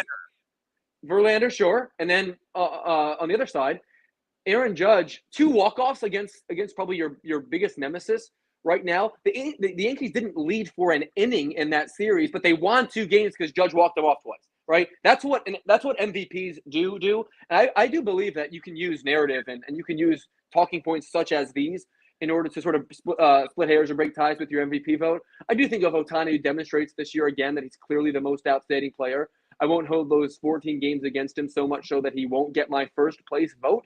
But I do believe that it absolutely is worthy of consideration because that team lost their season then, got their manager fired then, and now they're going to be playing exhibition games from now until the end of time. Yeah, see, I understand just looking at the numbers and you say, well, that guy, but it's like, what is the MVP? The MVP is somebody that does more than just stats. And look at Verlander. Verlander is now 6-0 in 7 games he started immediately after an Astros loss. So the Astros, they lose the next night. Verlander's on the mound. It's win day. I just showed you. I only got 2 starts out of Ohtani in those 14 and that 14-game losing streak. Not 3. I got 2. Both times he stunk it up. Both times he's supposed to go out there and be the stopper. He's supposed to be the man. He wasn't. That's where I think you need to look at more. I'm not a voter, so what does it matter? But in my opinion, it just shouldn't be look at Baseball Reference at the end of the year, and whoever has the best stats gets the vote. Yeah, and I'm also not one who believes that we're not allowed to critique Shohei Ohtani. He obviously has an entourage online, it seems, that will attack anybody such as you or me that find a reasonable hole to poke at him. Like, you can be a great player without being perfect, right? Like, we can critique the context. We can critique the situation. We can be smarter than to just say, oh, no, that person is off limits. No. If you're a big league player, you're on limits like everyone else, right? So I'm with you. I have no issue with poking holes in Ohtani's case like I do anyone else's case. And if his team's going to lose every game for 2 weeks, it is more than fair to judge his performance therein. And can I throw another one? I have no problem throwing him under the bus. I love him, though. I mean, he seems like a really good guy. We get to see him a lot. He's really special, but I hate the Angels. So let me give you another one. Does he really make them all that much better as a team, as a pitcher? Because you don't know when he's going to consistently take the baseball. He's never consistently taken the baseball. It's just, do I have to have a 6-man rotation to satisfy having him in the rotation? There's a lot of questions, and I think there's a lot of data that you can look at to say, are we really that much better as a team because of the inconsistency surrounding him as a starter? I don't think that's fair to him. I think it's fair to the team. So here's what I mean by that. I think if you put Shohei Ohtani on almost any other team that, for lack of a better term, knew what they were doing, I think you wouldn't see these issues arise. I think most any other club would be able to accept this gift from God, build a great roster around him with the requisite depth needed, and thrive. The problem with the Angels is that they are so incredibly top-heavy that they need Shohei Ohtani to be some combination on every 5th day of Roger Clemens and every day he's hitting of Barry Bonds in order for them to have any chance to win a game, right? That, to me, is an Angels problem, not an Ohtani problem. And it's on them to get right the roster around him and not on Ohtani to become even more available or even more supernatural. To me, what he's doing is almost beyond reproach. What the Angels are doing around him is obviously leaves a lot to be desired. Yeah, but as you just said, every 5 days I got Roger Clemens. Every 5 days I know what I'm getting. I can set up my rotation. I can do everything knowing every 5 days I got Roger Clemens. Hey, man, he missed Bart here in the Bay Area and wasn't able to start a game. Forget just health. He couldn't get the public transit here on time. There are a lot of inconsistencies with him pitching every 5. He doesn't pitch every 5 days, so I just wonder on that. Are you a Pirates or Phillies guy? I think you're Phillies, right? Philly all the way, baby. All the way. Bryce Harper getting hit in San Diego, that was tough to watch. That was tough. Yeah, I don't know that Blake Snell should ever be allowed to pitch again, parenthetically. But, look, this is an absolutely crippling, costly, debilitating injury. This is not a club that could afford to lose any player sort of in their top 10, if you will. It most definitely could not have afforded to lose Bryce Harper, its best player, its face, its heartbeat, the best hitter in the National League. Sometimes you don't need context to demonstrate how great a player is. You can just rifle off their stats. Over Bryce Harper's last 162 games, he's got an OPS of 1049. He's got 42 homers, 117 RBIs, and the Phillies have won 85 games. Look, the Phillies have the same issue that the Angels do, right? They don't have any problems with players 1 through 10 on the roster. They're fine. They're probably better than most. The Phillies' issues are with players 11 through 40. They have not built a team. They have not built a roster that can withstand almost anything, let alone Bryce Harper being out for an extended period of time. Of that, there is no question. Look, no player in baseball has grown on me more recently than Bryce Harper has. I think what he has done, I think the way that he has matured, the way that he has embraced the city, the way the city has embraced him back, and the way that he has done his absolute darndest to make the team relevant is admirable. The fact of the matter is, this is a bloated roster with a bunch of DHs playing the field that were being sort of held together by the greatness of the barrel that Bryce Harper, wields. And unfortunately, that's not going to be there for a long time. The bullpen stinks on ice. They can't catch a cold. I don't think there's almost any chance that the Phillies can withstand this. We're talking about a team whose best case scenario before this was to finish third in their division and sneak into the playoffs. I don't see almost any way, if Bryce Harper is out for an extended period of time, that the Phillies can find themselves in the playoffs. Who's your favorite Philly all time? Chase Utley is my favorite Philly all time. That guy was a dirtbag in the most flattering way. I was about, 13 or so years old when he debuted. You're not old enough for Mike Schmidt. You're not old enough for Larry Boa. You're not old enough for Steve Carlton, Tug McGraw, Pete Rose. But I know we booed them all. Bob Uecker.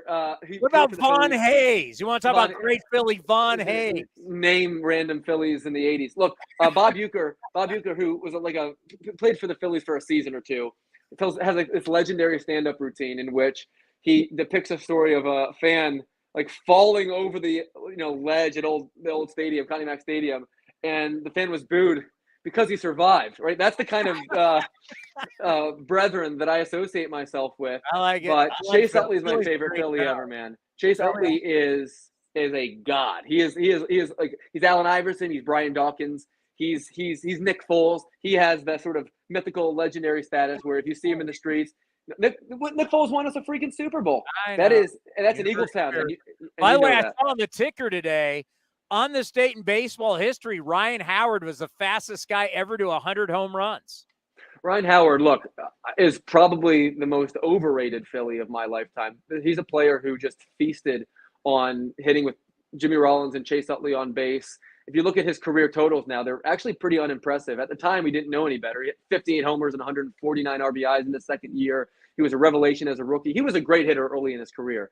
But he's the kind of player who you look back on now and look at the back of the baseball card and say, I can't believe I thought he was that great. Obviously, all he could do was hit for power. Couldn't do anything else. That was a team whose heart and soul was Chase Utley, followed closely by Jimmy Rollins, and then Ryan Howard was the run producer who benefited from those two guys being on base. If I could have one Phillies jersey, I want my guy John Kruk. That team, Dalton, Kruk, Dykstra, the good old days of the Philadelphia Phillies. All right. I hear we'll end on this. We love the Hall of Fame as we're waiting for your book. We've always said it. We got a Hall of Fame game you want to play with third baseman?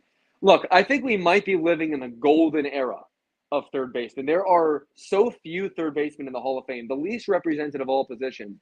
But when I look across the game right now, I see a few guys that might well wind up in the Hall of Fame someday. But that's, of course, where you come in. So I'm going to just rifle off a few names. You're going to give me your gut reaction. Is X player a Hall of Famer? Is X third baseman a Hall of Famer?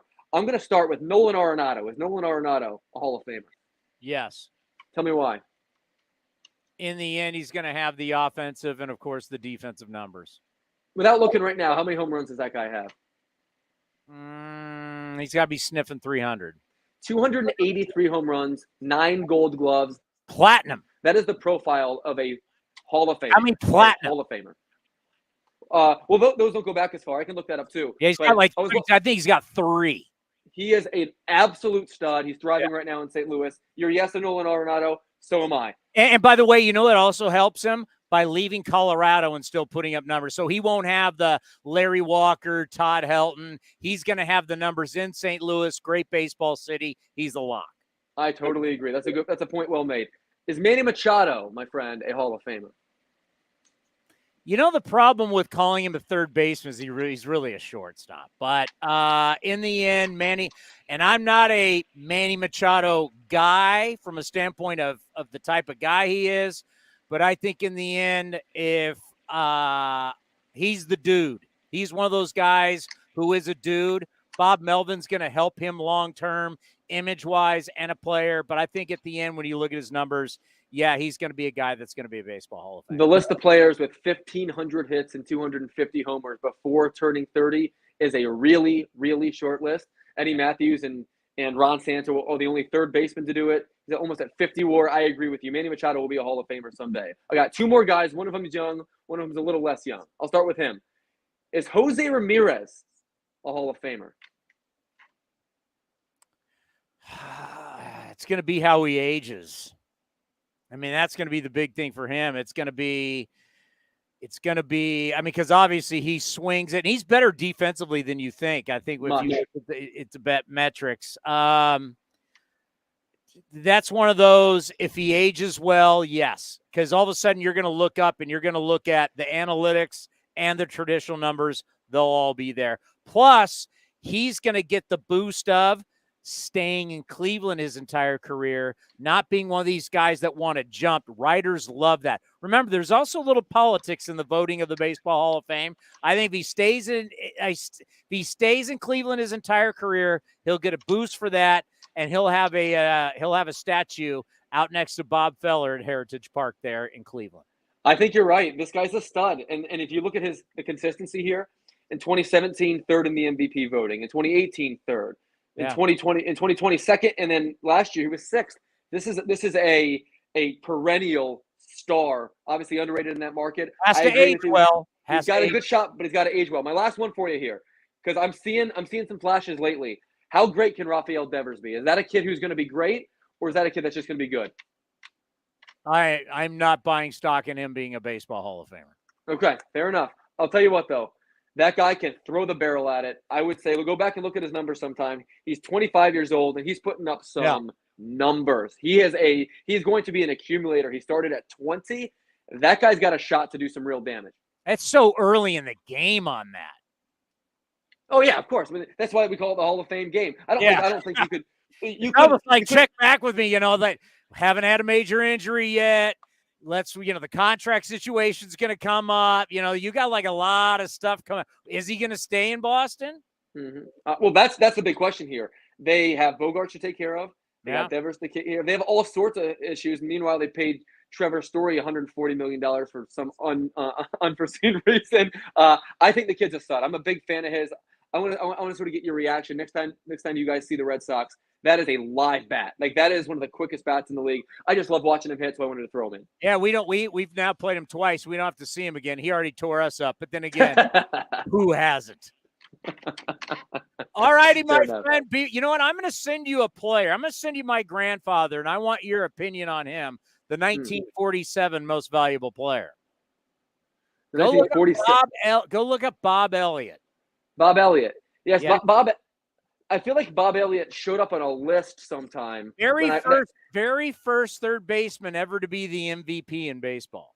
That's a fun fact. What was? I'm trying to remember what it was about Bob Elliott. I mean, he dominated the 40s. Got it. That's always a tough period of time because there was so many players that left for the war and stuff. Yeah. But Bob Elliott, very, very underrated player historically. Very underrated. That's my grandfather. I want you to research him. Okay. Is he going to make my book? What do you think? No. He's not going to make the book. But he did hit 2 home runs off Bob Feller in the 1948 World Series, made a bunch of all-star games.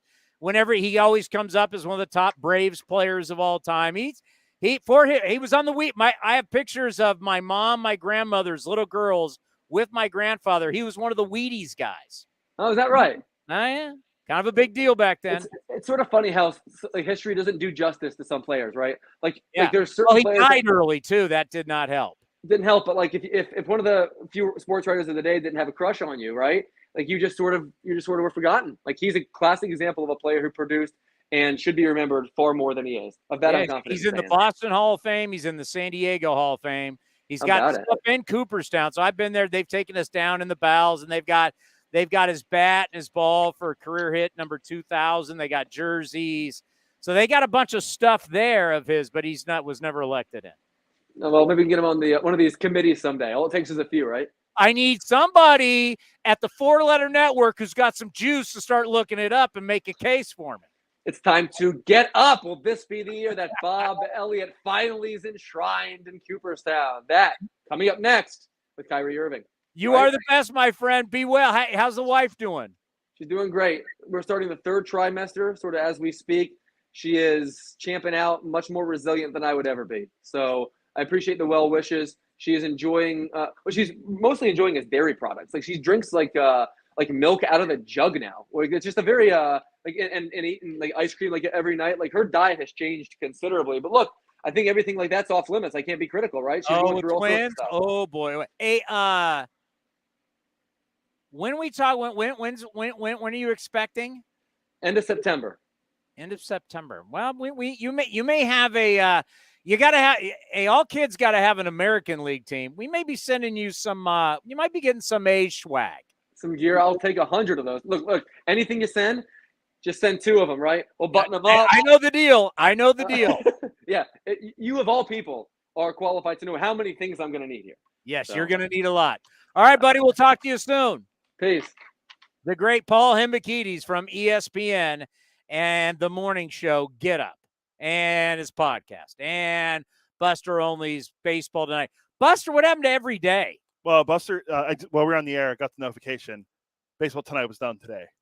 Because I was on the pre-core today and I was looking for it, and it had last week's Friday's Aaron Judge episode. And I'm like,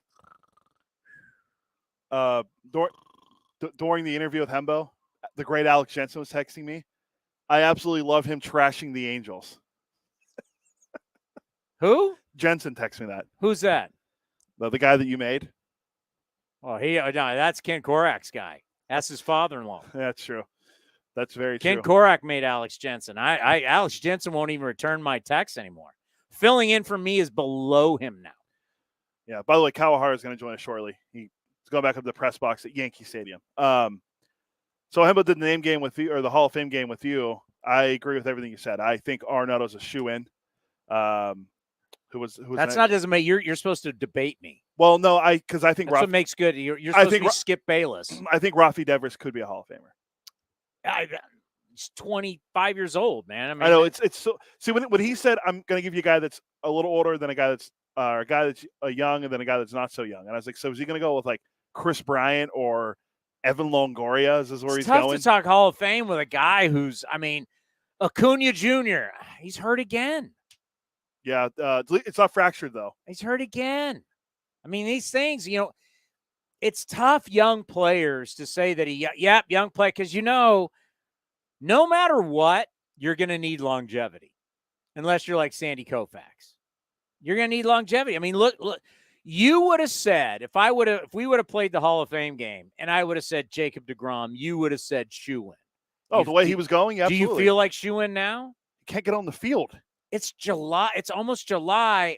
has he pitched in a game? No. Rehab game, anything? I don't think so. Scherzer has, but I don't think he has. What's the line? I'm not a rat. What was the Double-A team he was pitching for? Was it Birmingham? The Round Ponies or the? Yeah, I know it was Double-A. It wasn't Birmingham. Is that still the? Might have been Birmingham. No, but their nickname. He goes, "I'm not a round pony," or it was pretty funny. Let's see. I'm trying to see what team who it was he pitched for. I don't have time to look it up. Go look it up. They're going to have the quote was everywhere in baseball. I'm not a round donkey or pony or whatever their nickname is. I went to the big leagues. I'm not a rumble pony. Not a rumble pony. Yeah, and it was Birmingham. The best one would have been, "Hey, listen, I'm not an El Paso Chihuahua." It's the Binghamton. Yeah, that's who it is. Are the Chihuahuas is that the best one going? What about the Sod Poodles? I have never seen a Sod Poodle. I believe that's the Fighting Chihuahuas is hilarious. That's El Paso. Who's their affiliation? The Amarillo Sod Poodles, which see. is I think it's the Padres. No, it's the Diamondbacks. That's not that great. Bring up the Chihuahua. Who's the Chihuahuas? It's Aviators playing. The El Paso Chihuahuas. That is. Yeah, the Chihuahua. Padres. Is that the Padres? Yeah. The Chihuahua's the best. The Fighting Chihuahua. Yeah, that one's good. Looks like we have Matt. I mean, can you imagine? Do we have where? There you go. Matt, how are you? Hey guys, sorry for the delay. Not a problem. How is everything in the Bronx? It's good. It was really rainy earlier, and now it's looking like things are cleared up a little. It's a little gray still, but the rain's over, so I think they're for sure going to get this one in. You know, this is an interesting start for Paul Blackburn. Lately, it hasn't been that great, but obviously the A's have to have an all-star, and with so much attention around the Yankees right now, having the best year in baseball, series with the Astros in town, everybody's watching. Whether right or wrong, a big start for Paul Blackburn tonight against the Yankees would go a long way, especially for him and a trip to Los Angeles for the All-Star game. Wouldn't you agree? Yeah, no, for sure. I think he had a good outing against them last year. I think it was during that. I forget if it was the actual game, that was the evening game at the Coliseum, but he threw something like 5 2/3. It was either shutout or one run allowed against the Yankees last season in Oakland. But yeah, this is an interesting one for him. Both given his season so far and sort of what the Yankees lineup was doing against the Astros, they were no hit for like 16 innings in a row, and I don't know if that means he's catching them at a good or a bad time, just because of the way they woke up toward the end of last year. But yeah, I mean, he and Frankie at Montas, I think, would be the two candidates for the A's to send, and yeah, maybe with a good outing here, he builds his case a little bit. You know, I got to thank for the Athletics finally getting a series victory, finally getting back-to-back wins. I'm sure you've been down there today. You're playing in Yankee Stadium. The adrenaline's going to be flowing, and just a little bit of confidence they got to have. What was it like in the clubhouse today? Yeah, I think it was subdued still. They're not like getting too hyped up on themselves, I don't think, but I feel like it's been pretty consistent for the most part. I mean, they have gone through some tough times, and there's some post game sort of scenes where it's pretty quiet. Hey, Matt, we're going to call you right back. We can barely hear you. We're going to call you instead. Okay. So text your phone, make it easier. All right. Just so for everybody out there, that's, you know, when you go live and you go on video, it can be tough to hear. I'm going to tell them I was popping champagne yesterday after the A's got 2 victories. That's the first time since I had it yesterday in the postgame show. It was like that was the first time I won a series since like May 20. Yeah, it was against the Mariners in Seattle. Seattle. It was like 23rd, 24th, or 24th, 25th. It was 24th, 25th. It was in Seattle. Man, that's brutal. Yeah, that's not good. That's not a recipe for, wait for it, winning. Yeah, that's not. I mean, they play better on the road. I mean, that's just, they've had much more success offensively and pitching-wise on the road. Usually the A's, what they're able to do at home with the pitching is, but, you know, this year has not been the same. Matt, do we have you now? Is this better? Oh, this is far better. I was just saying as we were calling you, I was popping champagne after winning 2 straight yesterday. Yeah, I mean, it was something that they needed for sure, just like for, you know, morale purposes. And but I still think it was a pretty even keel. Both teams yesterday, it's just looser. You know what I mean? It's there after the losses. You can still the losses still wear hard on them. I mean, it's not like anybody that you're seeing in the clubhouse is, you know, blowing off losses or anything like that. It's still wearing hard on the team, and for that reason, it's been a tough stretch because they've been losing a lot. So I think for, you know, the last two games after the wins, it's just been sort of a more positive, more relaxed vibe. But I would still describe it that way. You know, before the game today. Well, the one thing I like about this series, I want your take on it. At least you're going up against a team with the best record, but you're going in with your 3 best pitchers. Yeah, that's the thing. They're I mean, to line up Blackburn, Montas, Irvin, that's about, that's about as good as they're going to feel, I think, coming in.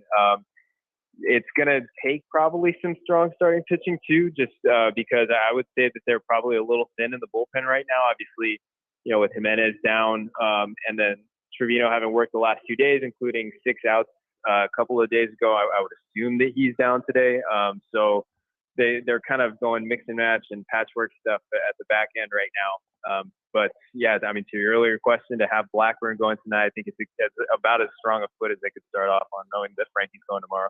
Yeah, let's do that again. I don't know how much people got to hear it, but Blackburn on the road has been good this year. Lately, though, the numbers have gone up. We're talking about a potential all-star game berth for him down in Los Angeles. There's so much around the Yankees right now because they are the best record in baseball. It is New York, so there's so much attention. How far would a really good start for Paul Blackburn and the Yankees go for the perception on who he is as a pitcher now? Yeah, I did. I think that's really well said. I mean, just given how many eyes are on this Yankees team and the way that their offense is, the lineup that they roll out every day.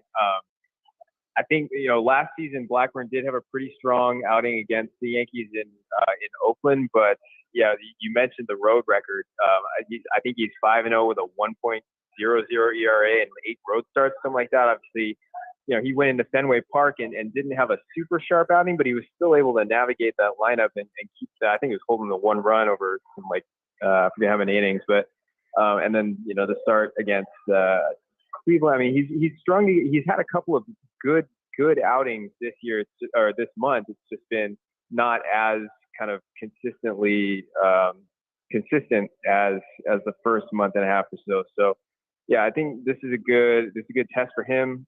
This series, obviously, it's going to be. I don't think anybody's assuming that the A's are going to come in and shut the Yankees down, but who knows? Maybe they're catching them at a good time, coming off kind of the high of that Astros series. So yeah, it'll be interesting to see for sure.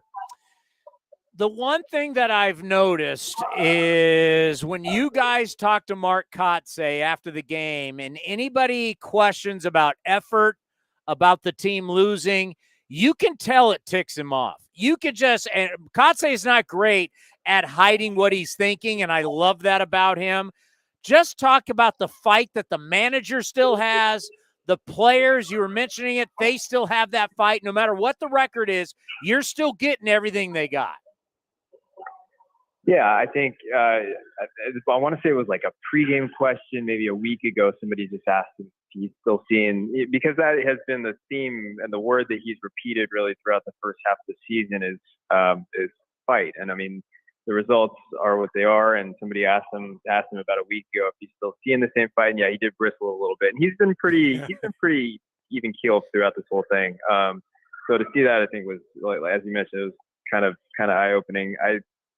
Yeah, it's they've been going through a lot of losing, but the Royals series, I mean, the last game, they haven't done a whole lot of when somebody kind of punches them, they punch back. I mean, there have been a lot of games where they have rallied toward the end, but not been able to finish it. They've put the tying run on base in the 8th and the 9th inning, but they haven't been able to drive them in, that kind of thing. And in that last Royals game, they got the 2 guys on base with 2 outs, and I think it was 7th, Nick Allen comes through with the bloopy hit. And that's just something that they haven't done a whole lot of, where they're able to kind of finish off the comeback, finish off the rally. So, I mean, and to have the younger guys play a big role in that, Allen with the hit, Pache had a couple of important moments in that game. That's encouraging. I mean, that's something that I think ideally for them, those individual players and then the players as a group, they can all build on. I mean, one thing that stuck out to me from the Kansas City series was, it was after the second game, the first win. I went up and talked to Bride a little bit, and he said he and Sheldon Noisy were walking up back up the tunnel of the clubhouse after the game, and he turned to Noisy and he was like, "God, it's so fun to win in the big leagues." And it's just something that, I mean, a lot of these guys, are younger, and because of the way the season's going, I mean, it's something that they haven't experienced a whole lot. But I think just the atmosphere of still, trying to compete every day, and when they're able to kind of, have a couple of wins in a row, I mean, that's something that's eventually the goal, and these guys need to experience it to know what it feels like, and probably have that extra motivation to work towards it. So yeah, that was a good series for them. It'll be interesting again coming in to see how they kind of match up with best team in baseball. Seth Brown, last 6 games, he's hitting .440, 2 dingers, 3 doubles. He can play the outfield. He can play first base for you. There's just times where I just scratch my head that Seth Brown is in the lineup because he's struggling. And then there's other times where I go, man, this guy can really play. He's kind of a mystery to me because there's times where you go, power, can hit, can run. I want to see more of him. And like I said, there's other times I'm scratching my head going, why is he in the lineup? Who really is Seth Brown? Yeah, that's a good question because we saw like half of the season worth of something like 90 games last year, and he had 20 home runs. He's almost the same number of plate appearances now. He's got 10 home runs, but he has picked it up a lot over the last, like his first 35 games or something, he hit 170 or something like that. And then the last 35 games, he's hit 290. So I've done a little talking with him and with Tommy Evers, the hitting coach, today pregame. One thing that he did kind of in that area was, I guess they recognized that his lower half, he wasn't being very consistent with the movements in his lower half, trying to set up his swing. So one thing that he did was he eliminated his toe tap. He had a toe tap earlier in the year, and Tommy Evers, the hitting coach, was like, hey, maybe try getting rid of the toe tap. So Seth has not been using the toe tap lately, and he feels like that's kind of given him a little bit more consistency in the movement of his lower body, which allows his upper body to be more consistent. That's the way that it was described today anyway. So that's one thing that could be helping out with some of the uptick in production, because I mean, as you mentioned, like he showed flashes of being potentially a really productive player last year, even though the average wasn't great. The average isn't great this year, but he's striking out a little bit less, marginally less. He's swinging and missing less, even though overall he's swinging at more pitches. So I mean, that's a good sign. I think he said, and this, you can take this, this isn't the most electrifying bit of information, but he's just with more at-bats and started to feel more comfortable. And given that, halfway through this first half, he made some adjustments. I think he's still getting comfortable with those. So it's trending in the right, good direction for him. He's still struggling against left-handers. So the Yankees have a lefty going today with Jordan Montgomery. So, I mean, probably the main reason that he's not in the starting lineup, but you can always see him in a pinch hit later. No question, the battle of the curveballs today between Blackburn and Montgomery. Let's end on this, though. How about Lou Trevino? The mystery that is Lou Trevino. He's got the great arm. Lou either is dominant or he struggles. There's like no in between. The last 2 days in Kansas City, fantastic. Do you think this will springboard Lou back into being the good Lou Trevino? I think they could definitely hope for that. I mean, the first 2 months were just really, really confounding. It seemed like every time he took the ball, there was just kind of the potential for things to go off the rails. And it didn't always happen, but it just always seemed like, and I talked to him in Cleveland a few weeks ago and wrote a story just about how some of his kind of his peripherals or his metrics or whatever don't really match up with the results. He, pointed to some bad luck, but bad luck, I feel like, that only goes so far. There was also questions about, pitch execution, being able to get ahead of hitters, being able to put hitters away when he does get ahead of him. But the stuff is still there. I mean, it's still, the velocity is still there. The movement is still there and similar. So it's not like he's looking like a totally different pitcher than he did last year when he was dominant for like 3.5 months, and then just kind of derailed at the end of the year. So I think confidence has always been a theme with him. I mean, you ask kind of the coaches about him, and they talk about Lou needing to believe in himself and have confidence, and back-to-back positive outings like that, especially finishing off that 6-out save and then coming back the next day. I'd didn't know whether he would be about. He threw 32 pitches the day before, so that's not a ton. But to get 6 outs and to have the up and down thing, that's not a minor thing. But I guess they asked him before the game yesterday, "Are you up?" And he said, "Yeah, I'm good for an inning." And they said, "Okay, if you're good for an inning, it'll be the 9th."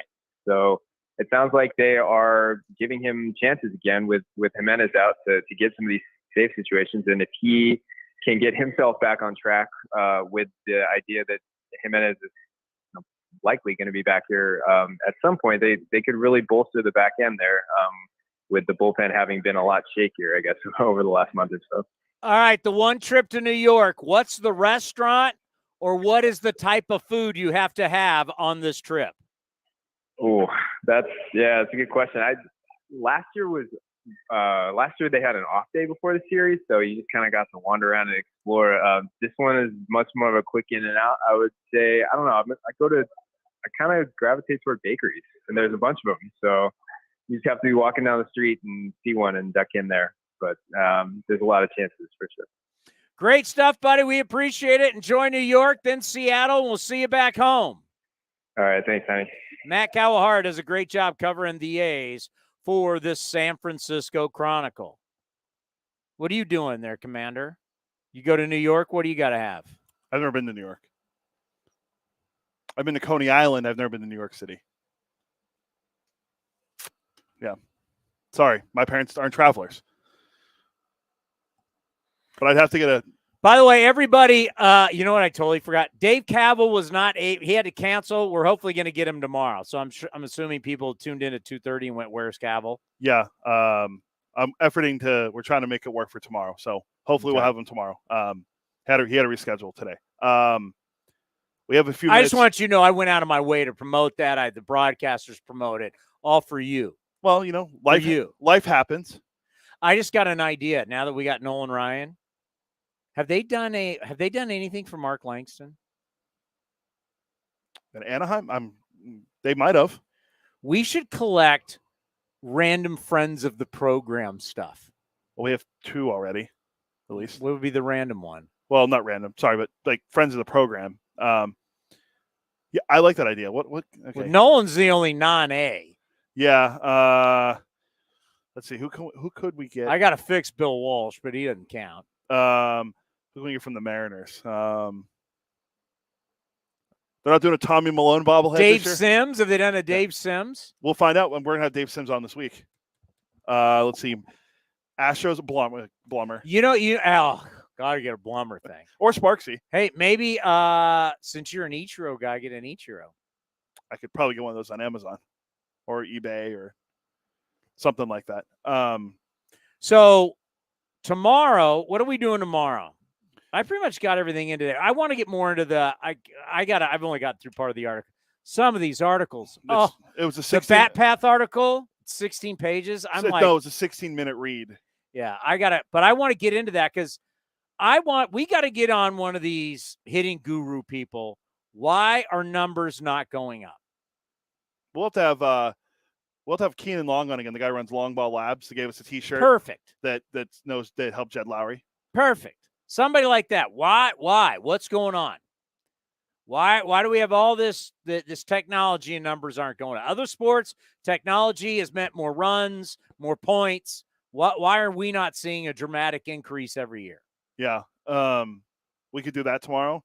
I could share my wedding story. We have to get into the wedding story. It's a good one. I'm gonna steal from you right now. It's called a tease. Cody went to a wedding that was called. No, this is the tease. Cody went to a wedding in Texas. It was called off 1 hour before start time. What happened? Why was it called off? Next, right here. So that's what we'll do tomorrow. Okay. Cody flew all the way to Texas for a wedding, and 1 hour to kickoff, the game was called. By the way, I wore a bolo tie. Huge hit. The bolo tie was a hit. You're Phillip Rivers now? Might as well be. Didn't he invest in a company or something? I think so, but the bolo tie was a huge thing for him. I was at a wedding that was supposed to happen that didn't happen. Had a bunch of people dressed in blue jeans and cowboy hats. I was the only person that had a non-cowboy hat on and not jeans, but I'm the only person that wore a bolo tie. That's my only connection to Texas whatsoever. I don't have cowboy boots. I don't listen to country music. So that's. What do you do? I don't have a lot of fun. Yeah, what do you do? Maybe you need to start wearing a bolo tie. Maybe you make it that like Ken Rosenthal is the bow tie. Bow tie, yeah. Maybe you make the thing the bolo tie. I already told my wife we're going to a wedding next weekend in San Diego. It's we're going on Saturday morning, coming home Sunday night. It's a wedding on the beach. I said, I'm taking the bolo tie with me. You should. Hey, Philip Rivers made it famous. In San Diego. And then L.A. and then Indianapolis. I don't know anything about bolo ties. Are they expensive? I got mine on Amazon for $13. So, I mean, you can buy nice ones, but I bought one. That might be your thing. Like you show up to A's games in a bolo tie. Yeah, or do our show on the field in a bolo tie. I mean, they're not uncomfortable. No. You can adjust them. It's not going to mess, like the weather. It's not like a tie where it's like your neck. It's yeah.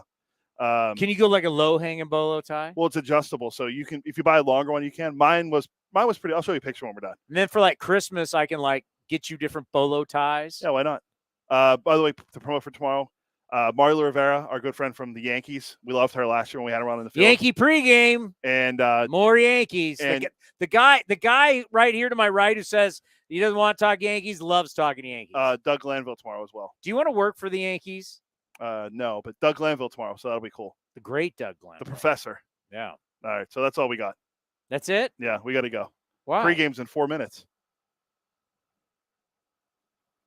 Oh, I bet they're panicking right now. Hembo's going to be your guest. Oh, I bet they're panicking right now. Where is he? He hasn't connected. Oh, my God. It's not going to go in. Where's Vance? Where's Roxy? Can someone fill in? Chris is not here. What's he doing? Hembo, I can't wait for and people. The band is on the field. Can't wait for people to hear Hembo screaming and yelling about the Angels. It was so great.